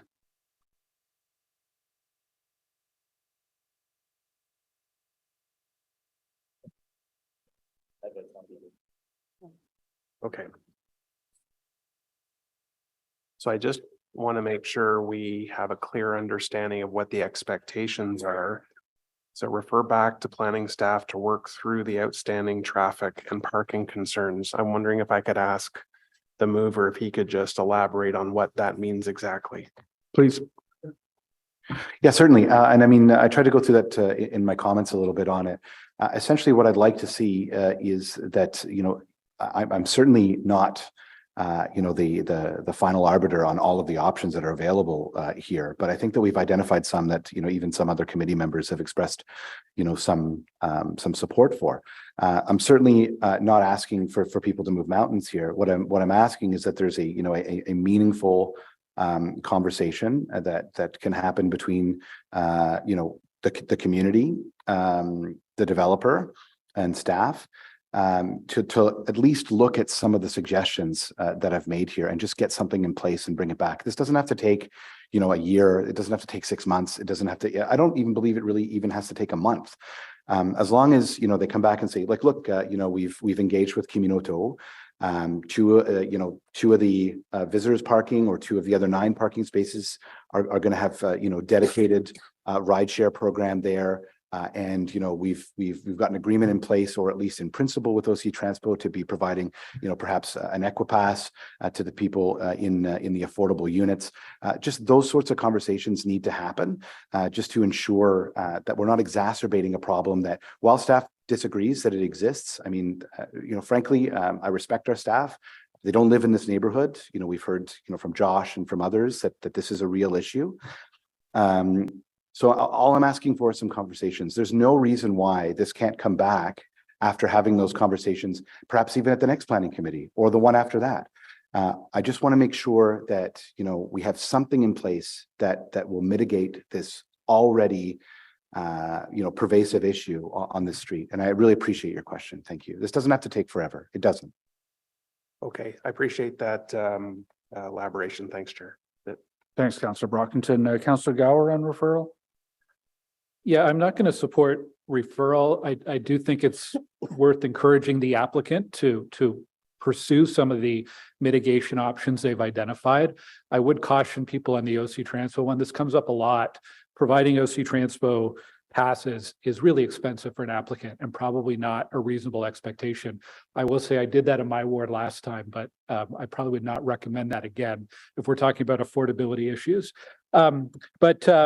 In terms of evidence, I was on DevApps during the conversation. There's a document from a transportation engineer, perhaps the same one who spoke today, with extensive background about how they've arrived at their justification through modal share numbers and otherwise. I was not convinced coming into this meeting that the reduction in parking was a good idea. I'm more confident with that now. I think the applicant has a very clear understanding of what the transportation needs are of their clients. And I think referring back to staff would be unnecessary use of resources on our staff and an unnecessary delay for the applicant. Also recognizing that reduction in parking has a positive impact on affordability and will reduce traffic as well. I'd be worried that if all of a sudden we're adding more parking spaces, we'd then be allowing or encouraging the owners or the renters of this unit to bring more vehicles into the neighborhood, which is exasperate the traffic issue that we've heard about. So yeah, I will not support the referral. The other 2 clauses in the motion are okay, but not the referral to staff. Thanks, Chair. Thank you very much, Councillor Gower. Councillor Dudas. Thank you, Chair. I will be supporting the referral. The way I see it is there's absolutely nothing wrong with giving the parties a little bit more time to address what will be a forever problem. Because once something is built, as we all know, through experiencing this in our own communities, the problem won't go away. So to take a little extra time to work through what is addressed as a concern by not just the community, but all users of that road, I see that as a prudent alternative to rushing headlong into something when we know that there is an identified issue. I'm in this community a lot. I live in the East End. I'm taking this road as a motorist. I'm there because I'm there at Queenswood Ridge Park. We have the church. There's the seniors residents. It's a well-used road and it's busy to begin with. So as I said, on referral, to just take an extra month, not even, to take a little extra time to work through a problem that everybody recognizes is a problem.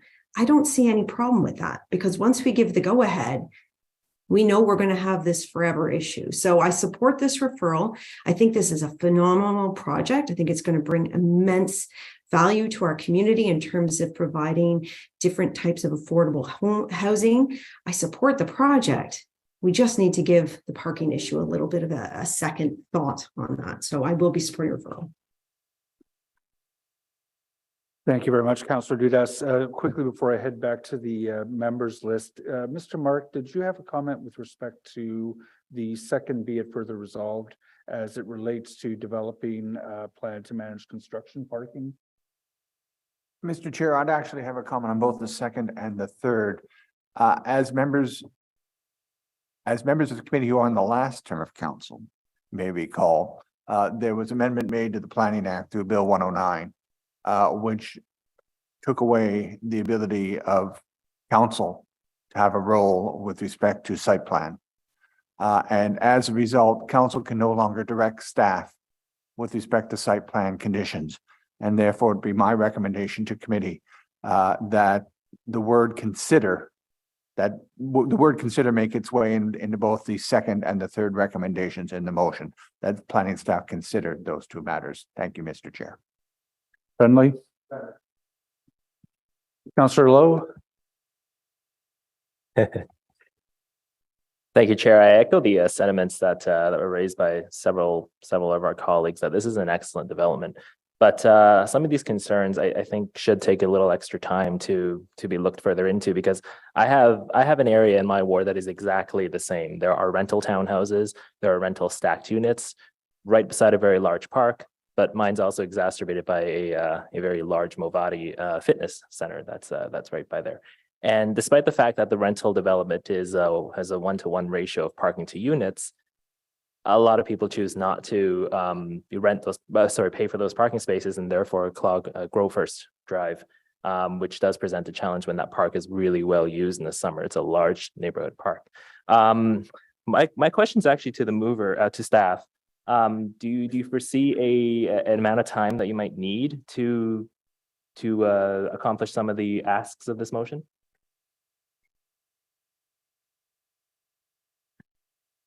Through you, Mr. Chair. We can definitely work on some of the some parts of this motion. I would remind, I guess, the committee that this is also going through site plan control. And so that is another process where we can continue to push for some of these considerations. So there is another process that accompanies the zoning bylaw amendment. Staff's preference is for the zoning bylaw amendment to go through without further delay and to work through some of the remaining issues through site plan control. Okay, but in terms of the the considerations, I guess, what are now the considerations of the second and third operative clauses? Like, do you foresee the amount of time that you need to consider working with the applicants or to consider requiring the owners to issue warning clauses and all that stuff, to include that in the zoning bylaw? And Chair, just through you quickly as well, if we're not debating the number of parking spaces on the site today, I really am not certain about delaying the zoning either, because that's what's before us. As mentioned, some of the nuances that you're discussing around transportation demand management, those matters can be built into that site planning process. And Lucy would have a better handle on where we're at in that process in terms of being able to conclude that and add those conditions that staff would ordinarily add a notice onto title, for example, for that to alert potential renters about the lack of parking here. So again, back to Lucy, but I would imagine we're within months of that. Okay, would the mover be open to friendly amendment to say add a firm timeline to this motion if it were to go through? Yeah, certainly. I'd be fine to add a firm timeline to this. You know, I don't want to hold this development, but we also have no mechanism for influence anymore to add conditions at site plan because of Bill 109. So this is an unintended consequence of a provincial act. So I mean, I'm at a loss when, and this is no disrespect whatsoever to staff, but if they don't agree that there's an issue, then they're probably not going to do anything during site plan. So this is just a clear signal that, there is an issue that's been raised by the community that needs to be looked at in a serious manner. It could take 30 days. That's fine with me too. Like it could be the next planning committee meeting. I just want this issue looked at, and there's no other mechanism for me to ask staff on behalf of my community that's come out today in large numbers, 850 signatories on a petition, to look at this in a serious manner. All we're looking for is for a couple of conversations to be had and a couple of agreements in principle. That's all. So if that's, in that case, let's place the onus on us and staff and defer to the next meeting as a timeline. So at that point, I think we're talking about a deferral motion.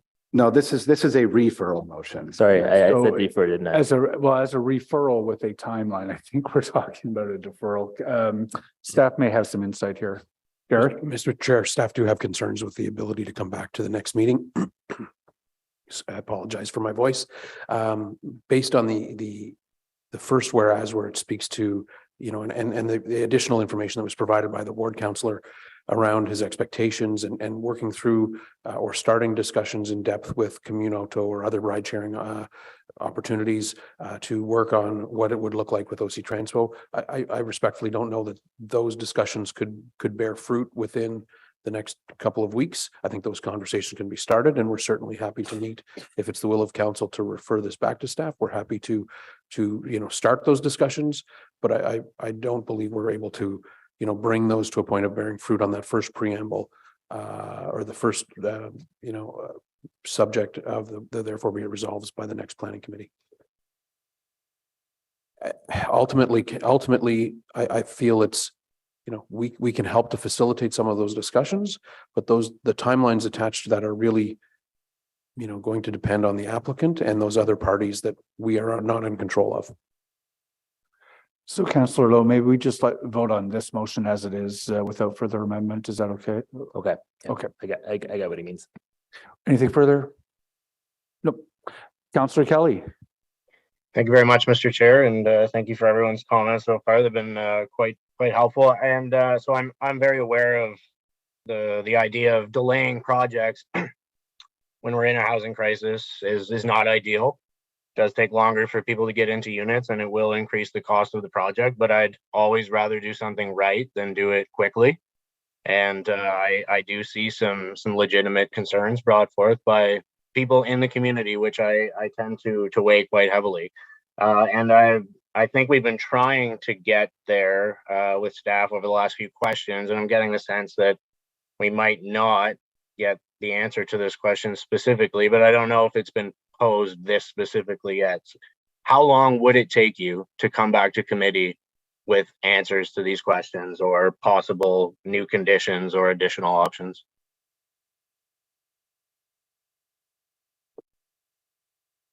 Mr. Chair, ultimately, it will depend on the discussions that take place between the applicant and the other agencies or organizations. We don't have a control over the timeline of those discussions or how fruitful they will be. Okay. So we're not going to get a timeline there. I understand that there's probably variables that are out of everybody's control and it's difficult to nail down, but it'd be nice to have something to work with. Staff mentioned the idea of letting this development go ahead as is, and then monitoring. So my question there is, what happened?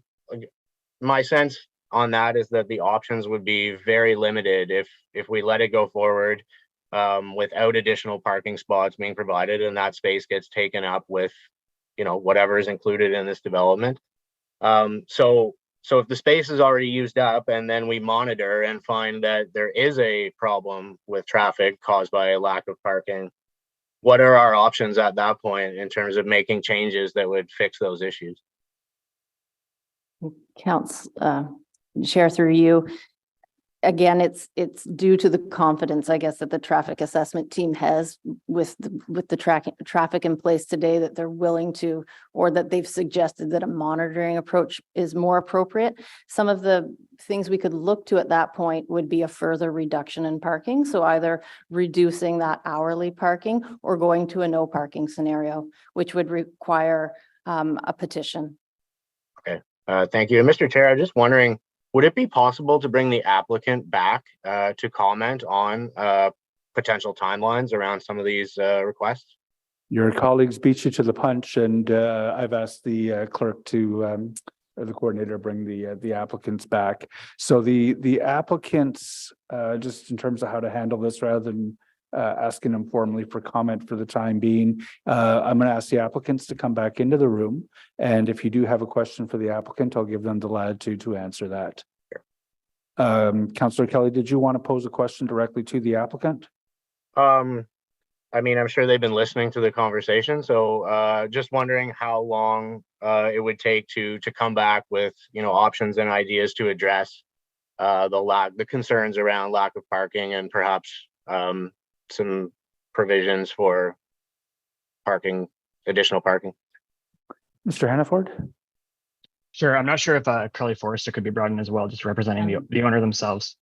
Yeah, Andrew, I got brought in during the middle of that question. But I do think that any discussion on a transportation pass or a car sharing program is something that we intend to do and is something that will happen. I don't think that delaying the zoning bylaw or referring it back to staff has any impact on that. As some of the delegates mentioned, any delay in this will add cost to the construction, which, as we all know, it's difficult to build affordable housing as is. So any further delay will increase the cost of the project. I will say we are committed to building this project. We are committing to doing it as fast as possible. I think we've been trying to work with staff to make that a reality. And should we have to go back, I can't at this exact moment put a timeline on when that would happen, but I'll say that it would happen as quickly as possible, but with the caveat that those conversations are going to happen regardless of if it's referred back to staff or not. And I'm not sure that is something that should be delaying the application. I would just add to that we are going through the site plan application process with staff right now, and those conversations are ongoing. I do feel it's more appropriate to address those sort of nuanced discussions through site plan with staff and to allow those conversations with community partners to happen. As you can appreciate, it is quite challenging to secure some sort of agreement with, say, a commune auto when you don't have your zoning in place and you don't know the details of that yet. So I would just suggest that it may be more beneficial to deal with that through the site plan process. Okay. Thank you. Sorry, Councillor Kelly? No, I think that's it. Okay. If I could ask Carly and Andrew, stay with us in the room, and I'm going to move to Teresa Kavanaugh on referral, please. Yep. Thank you. Thank you, Chair. For a referral, I just want to know, this is about referral related to site plan application, but we're dealing with zoning today. Is that not correct? This is referring the zoning back to staff until such time as they are able to extract some sort of an agreement with respect to parking mitigations when it could come forward for a vote on the rezoning again here at committee. Okay, thank you. It's disappointing this is coming very late in the game, but my question is it still not possible at site plan meetings, which the applicant will be doing with staff, that these issues can be worked through so that we would not need to be delayed? I think the councillor's concern, and I can ask him to address it directly, but we don't have leverage over that site plan process. If we want there to be these parking mitigations at this point, because of the way site plan has been handled by the province, our option as politicians is to send the zoning back. Thank you, Mr. Chair. Yeah, thanks for the question, Teresa. I do appreciate it. Because of Bill 109, there is zero influence that the ward council or the community have over the site plan process anymore. This is the only mechanism left to ensure that the 850 residents that signed that petition that identified this issue, this is the last opportunity for them to have a voice and for us to make suggestions and changes. I have zero influence whatsoever over site plan anymore, and neither do any of us. So frankly, this is the only mechanism that we have in order to have this issue addressed. I think that this is a very motivated developer with a great project. Like, I can't say that enough. I think that this is really, really wonderful. But the only way to ensure that we have something solid in place that's going to address the issues that 850 members of my community have brought forward is by referring this back to staff and having this dealt with as soon as possible. I really think that they're motivated, and I think that this is a great project, and I want to see it move forward. But you cannot discount nearly 1,000 people saying that there's a problem here. Now, let's say that this doesn't pass today and it moves on to staff. And yes, I trust the applicants and I like them quite a bit, and they say that they're going to work through this. But there's no way to hold anybody to that anymore because of Bill 109. And staff do not believe that there's an issue here. And that's okay. I mean, that's their opinion, and I'm certainly not going to criticize them for it whatsoever. But 1,000 people nearly in this area disagree. And these are the people that are going to have to deal with it. The staff that work on this don't live in this community. And so that's why I'm asking for support in referral, because I think that this provides additional motivation to an already very motivated developer just to come back with an agreement in principle to sort out this problem so that we don't have to deal with it again and make a problem that already exists worse. Thank you. Thank you, Councillor Luloff. Councillor Kavanagh, anything further? Well, I'm very supportive of this project. I think it's great, and we want to see so many more of these. And my concern is that the majority of these people who signed the petition are worried about parking. And the question is parking a problem? And that seems to be the motivation for this deferral. And my concern is that the deferral will mean that they're looking to put more parking in at the site, which of course could cause more traffic, ironically. I agree very much with Councillor Gower, who's made the same comment, and therefore I will not be supporting this referral. Thank you. Thank you, Councillor Kavanagh. Councillor Curry on referral. Thanks. I will be supporting this. And I guess I would ask councillors to consider 850 residents in your area that wrote in and or signed something indicating, not just a few, 850. That's a lot of people saying that there is a problem here. And I can appreciate that staff say there isn't a problem because of the way they've calculated their numbers, because they're calculating them in a completely different way that would indicate there isn't a lot of traffic. Well, but there's still a lot of parking. So they're two different things. And I think that needs to be considered. I don't know. Never have I seen in Canada where there's been 850 people come out and say something and planning staff didn't say there wasn't a problem, but if you just do the math that way, then I guess you can conclude that. But I think we as a committee have to conclude that there is a problem, and that if there is a way to figure it out in the next couple of months, we don't have site plan powers. We have only this power right now. And I hear, well, we'll be having conversations. I think there's already been a lot of conversations. Conversations are not commitments, not a guarantee. Just conversations. I think if we didn't allow zoning now, maybe there would be more than conversations and more of a commitment. And if I were the councillor for the area, I would be wanting a commitment on this. So I will be supporting referral. Thank you, Councillor Curry. Councillor Troster. Look, I feel like, do I need to unfurl a banner that says we're in the middle of a housing emergency? It's just so frustrating to me. I understand that there's community concerns. I looked at the substance of this petition that residents signed, and the majority of the issues that are brought up have nothing to do with parking. There's concerns about negative effect on property values. Frankly, as a committee, we need to ask ourselves, if there was no change to this application, would we still deny it? I certainly wouldn't. It's an extremely valuable application. And so what difference does it make other than delaying important missing middle infill housing? Staff has already given us our analysis of the traffic impacts. I think at some degree we have to have some trust there, and we also have some vision, which is we're not going to have less car-oriented neighborhoods unless we try something different. And also, as I've said, I can't imagine affording the cost of a private vehicle if you also qualify for a low-income apartment.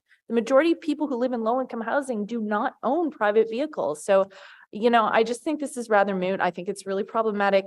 You know, whether it's this application, it's not just this application, it's this one and the next one and the next one and the next one. And it leads to an unconscionable delay in building much needed affordable housing. You know, this week I had an individual in my ward who was evicted from a rooming house. I have nowhere to send him. I have to tell him that there are 12,000 names on the affordable housing wait list.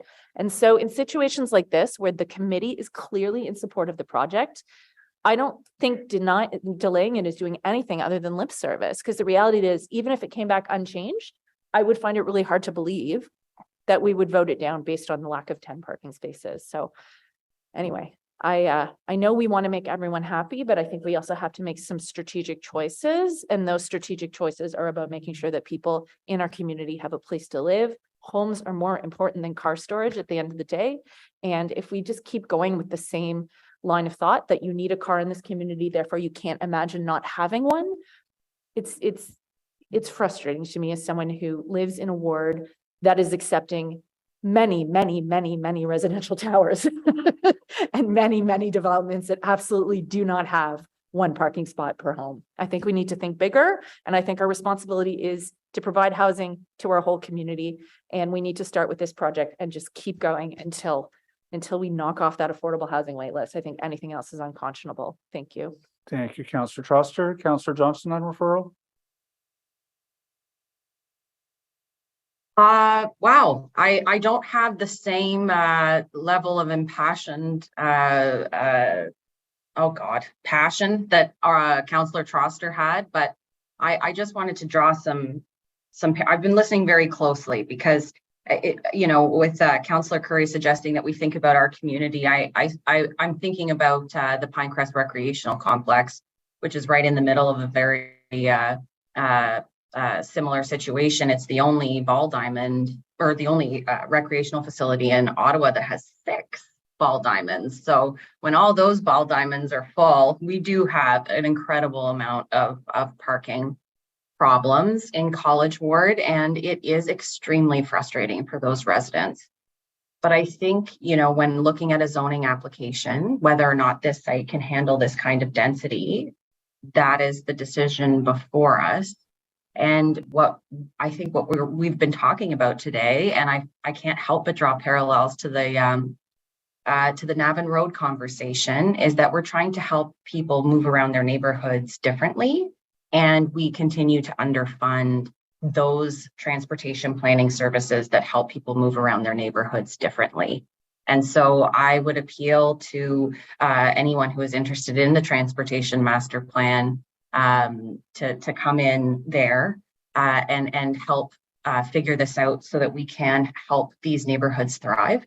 I will not be supporting the deferral or referral based on the question before us, whether or not it's appropriate to move forward with the plan that is in place. We in the West End don't have the access that the East End does, and we're going to be welcoming as much density as we can to try and get some return on development to fund some of our infrastructure. So it's a situation that I empathize with, but I think I will be not supporting the referral. Thank you. Thank you very much, Councillor Johnston. If I may offer, I won't be supporting the referral either. The kinds of measures that Councillor Luloff is talking about, car sharing, parking sharing, the provision of bus passes to folks, these are so far out of site plan considerations. These are not things that we can impose without an applicant's agreement. And the question that I have is, what if the applicant doesn't agree to them? Staff have already said they don't agree that the applicant should have to agree to them. What if they don't? And I think Councillor Troster put it best when she said, we're not going to turn down this rezoning because the bus passes aren't being provided, because they haven't found a way to share the parking with another property. It is this kind of trying to leverage zoning in order to achieve some really small things that are outside of really the main zoning discussion that have led to Bill 109, that led to Bill C-63, where the province is trying to ensure that housing can get built without this kind of hyper parochial interference by city councils.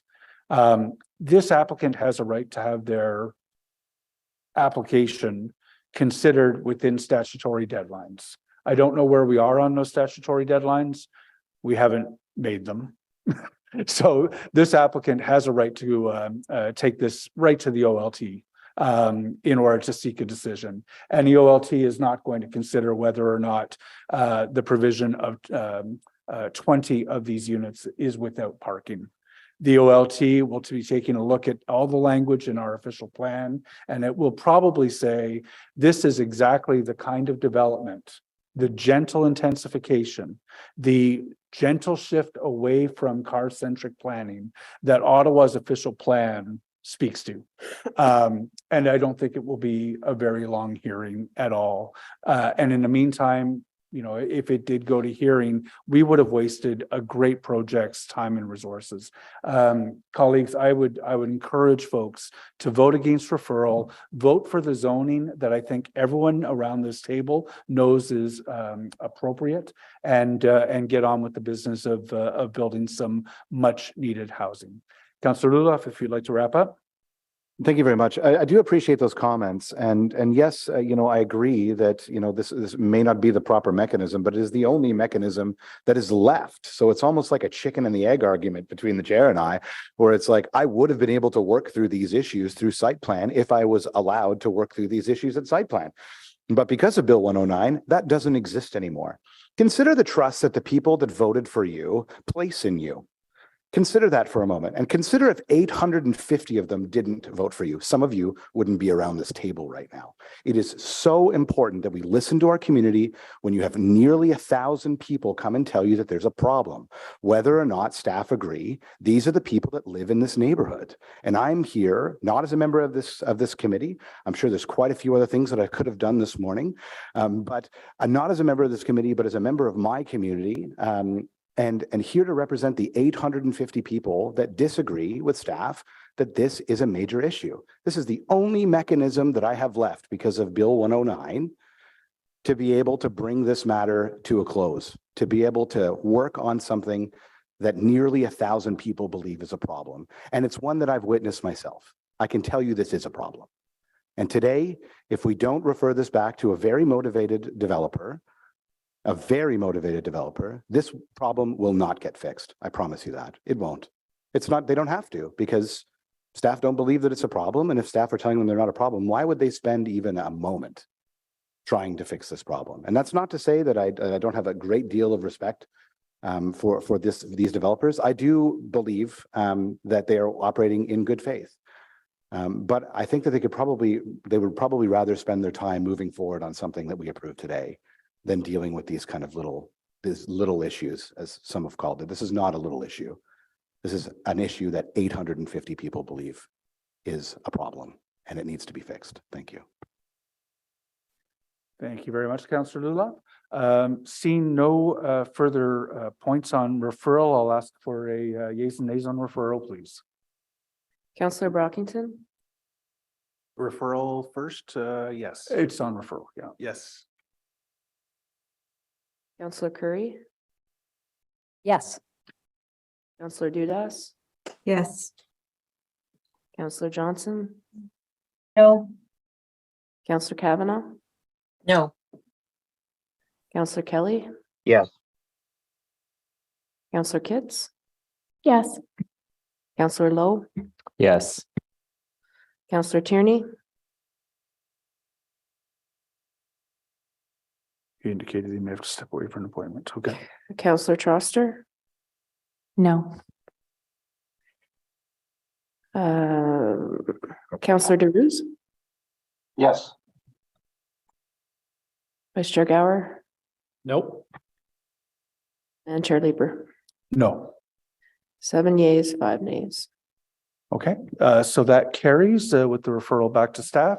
So we don't need to deal with the main motion today, which I believe brings us to the end of our substantive agenda.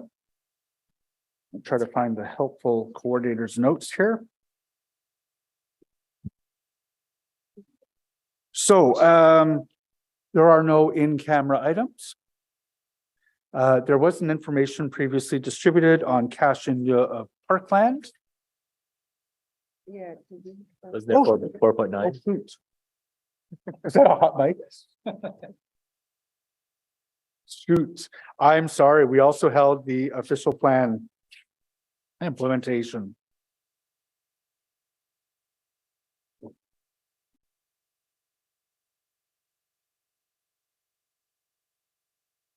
There we go. So there's no presentation, no delegations, and no correspondence on this. Councillor Brockington had asked that we hold 4.9 on the official plan 2023 implementation. And Councillor Brockington, Robin Vanderland is here to answer any questions that you may have. Thank you, Chair, and thank you, staff and colleagues. I will be brief, I promise. Read the staff report, appreciate the update, and had a chance in the surgery a few hours ago to talk to staff a little bit on this matter, but just want to go on the record. Staff in their report have talked about preparing and revising secondary plans. Their intended work plan for 2023 includes Lincoln Fields, Pinecrest, Queensview, Riverside South, and the Confederation Heights matter. The latter being in my ward, massive new development over the next 25 years. We might even get a library. Hopefully we'll see what that happens there. Chair, I worked with my community along the baseline corridor during the OP debates and discussions in the community because we envision significant development along the baseline corridor over the next couple decades. And without secondary plan in place, there's some concern about sort of the wild west of development. The past or the former general manager of planning, Mr. Willis, was very supportive of the development of a baseline corridor secondary plan and was clear that this would be a priority for the department during the new term of council.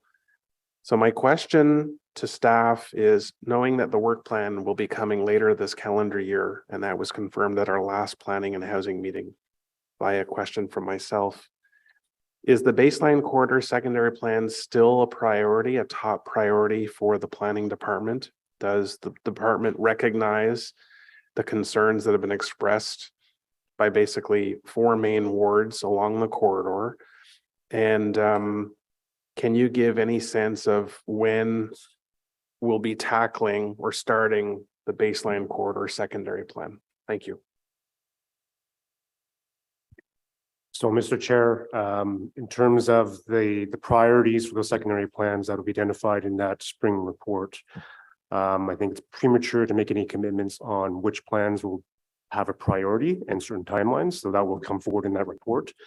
I can offer, though, that in terms of secondary plans, the intent is to guide development where we would see local major physical change occurring.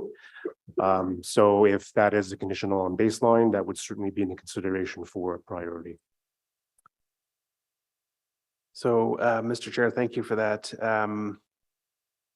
When will the secondary plan review timelines be articulated in the work plan that we'll be seeing later this year? Is that when we'll have greater clarity on the timelines for these plans? Mr. Chair, that is correct. Okay, thank you. All right, I have a very involved and engaged association along the corridor who, after reading this report, thought that a significant investment of their time was going out the window. Tried to assure them that that's not the case, but needed to get it on the record today that this plan, baseline corridor, as well as the others that are listed, are priorities and will have greater clarity when the work plan comes out this year. But again, just wanted to repeat that Mr. Willis was very, very supportive and an agreement that baseline corridor needed to be a priority. Thank you. Thank you very much, Councillor Brockton. Councillor Johnson has some questions. Well, similar to Councillor Brockington, I was wondering to what extent you're, and I'm sure you are, but to what extent you are basing those priorities in the work plan with other departments. With respect to the baseline rapid transit corridor, the first phase is actually only $22 million. And it's considered affordable, and we're going to start installing some of those transit priority measures at the most western end of baseline in 2023. $4 million authority has been assigned to that. So as you see, what I'm trying to get at is that we are starting to make investments in baseline transformation in other departments. So I wonder, when you gauge out those priorities in your work plan, does that coordinate nicely? So, Mr. Chair, we will be looking at coordinating with major changes in infrastructure and plan infrastructure as part of the priority setting. But of course, everything will be relative throughout the city and the urban area. Yeah, similar question, with the Algonquin LRT station coming online, that's also along the baseline transit corridor. And I know that the Algonquin College is putting together their asset plan. So they're doing a similar exercise within the college. Do you work with the college when it comes to those sort of larger planning processes, imagining the area, or is that something I could help to coordinate for that? So, Mr. Chair, if we were to conduct a secondary plan in the along the baseline area or Algonquin hub with the college, they would be part of it. They would be a stakeholder through that secondary plan exercise. Okay, great. It sounds to me like there's some really excellent momentum for the baseline corridor. So I'm looking forward to hearing how those coordinations come online. Thank you. Thank you very much, Councillor Johnson. I don't see any other questions for staff on this item. So is it carried? Is the report received? Thank you very much. So there are no in-camera items. There was an information previously distributed on cash into parkland. I think those are our balances. Always good reading. Are there any notices of motion for consideration in the subsequent meeting? None. Inquiries? None. Other business? We do not have any. Adjournment. Our next meeting will be Monday, March 20th, 2023. Thank you very much, colleagues.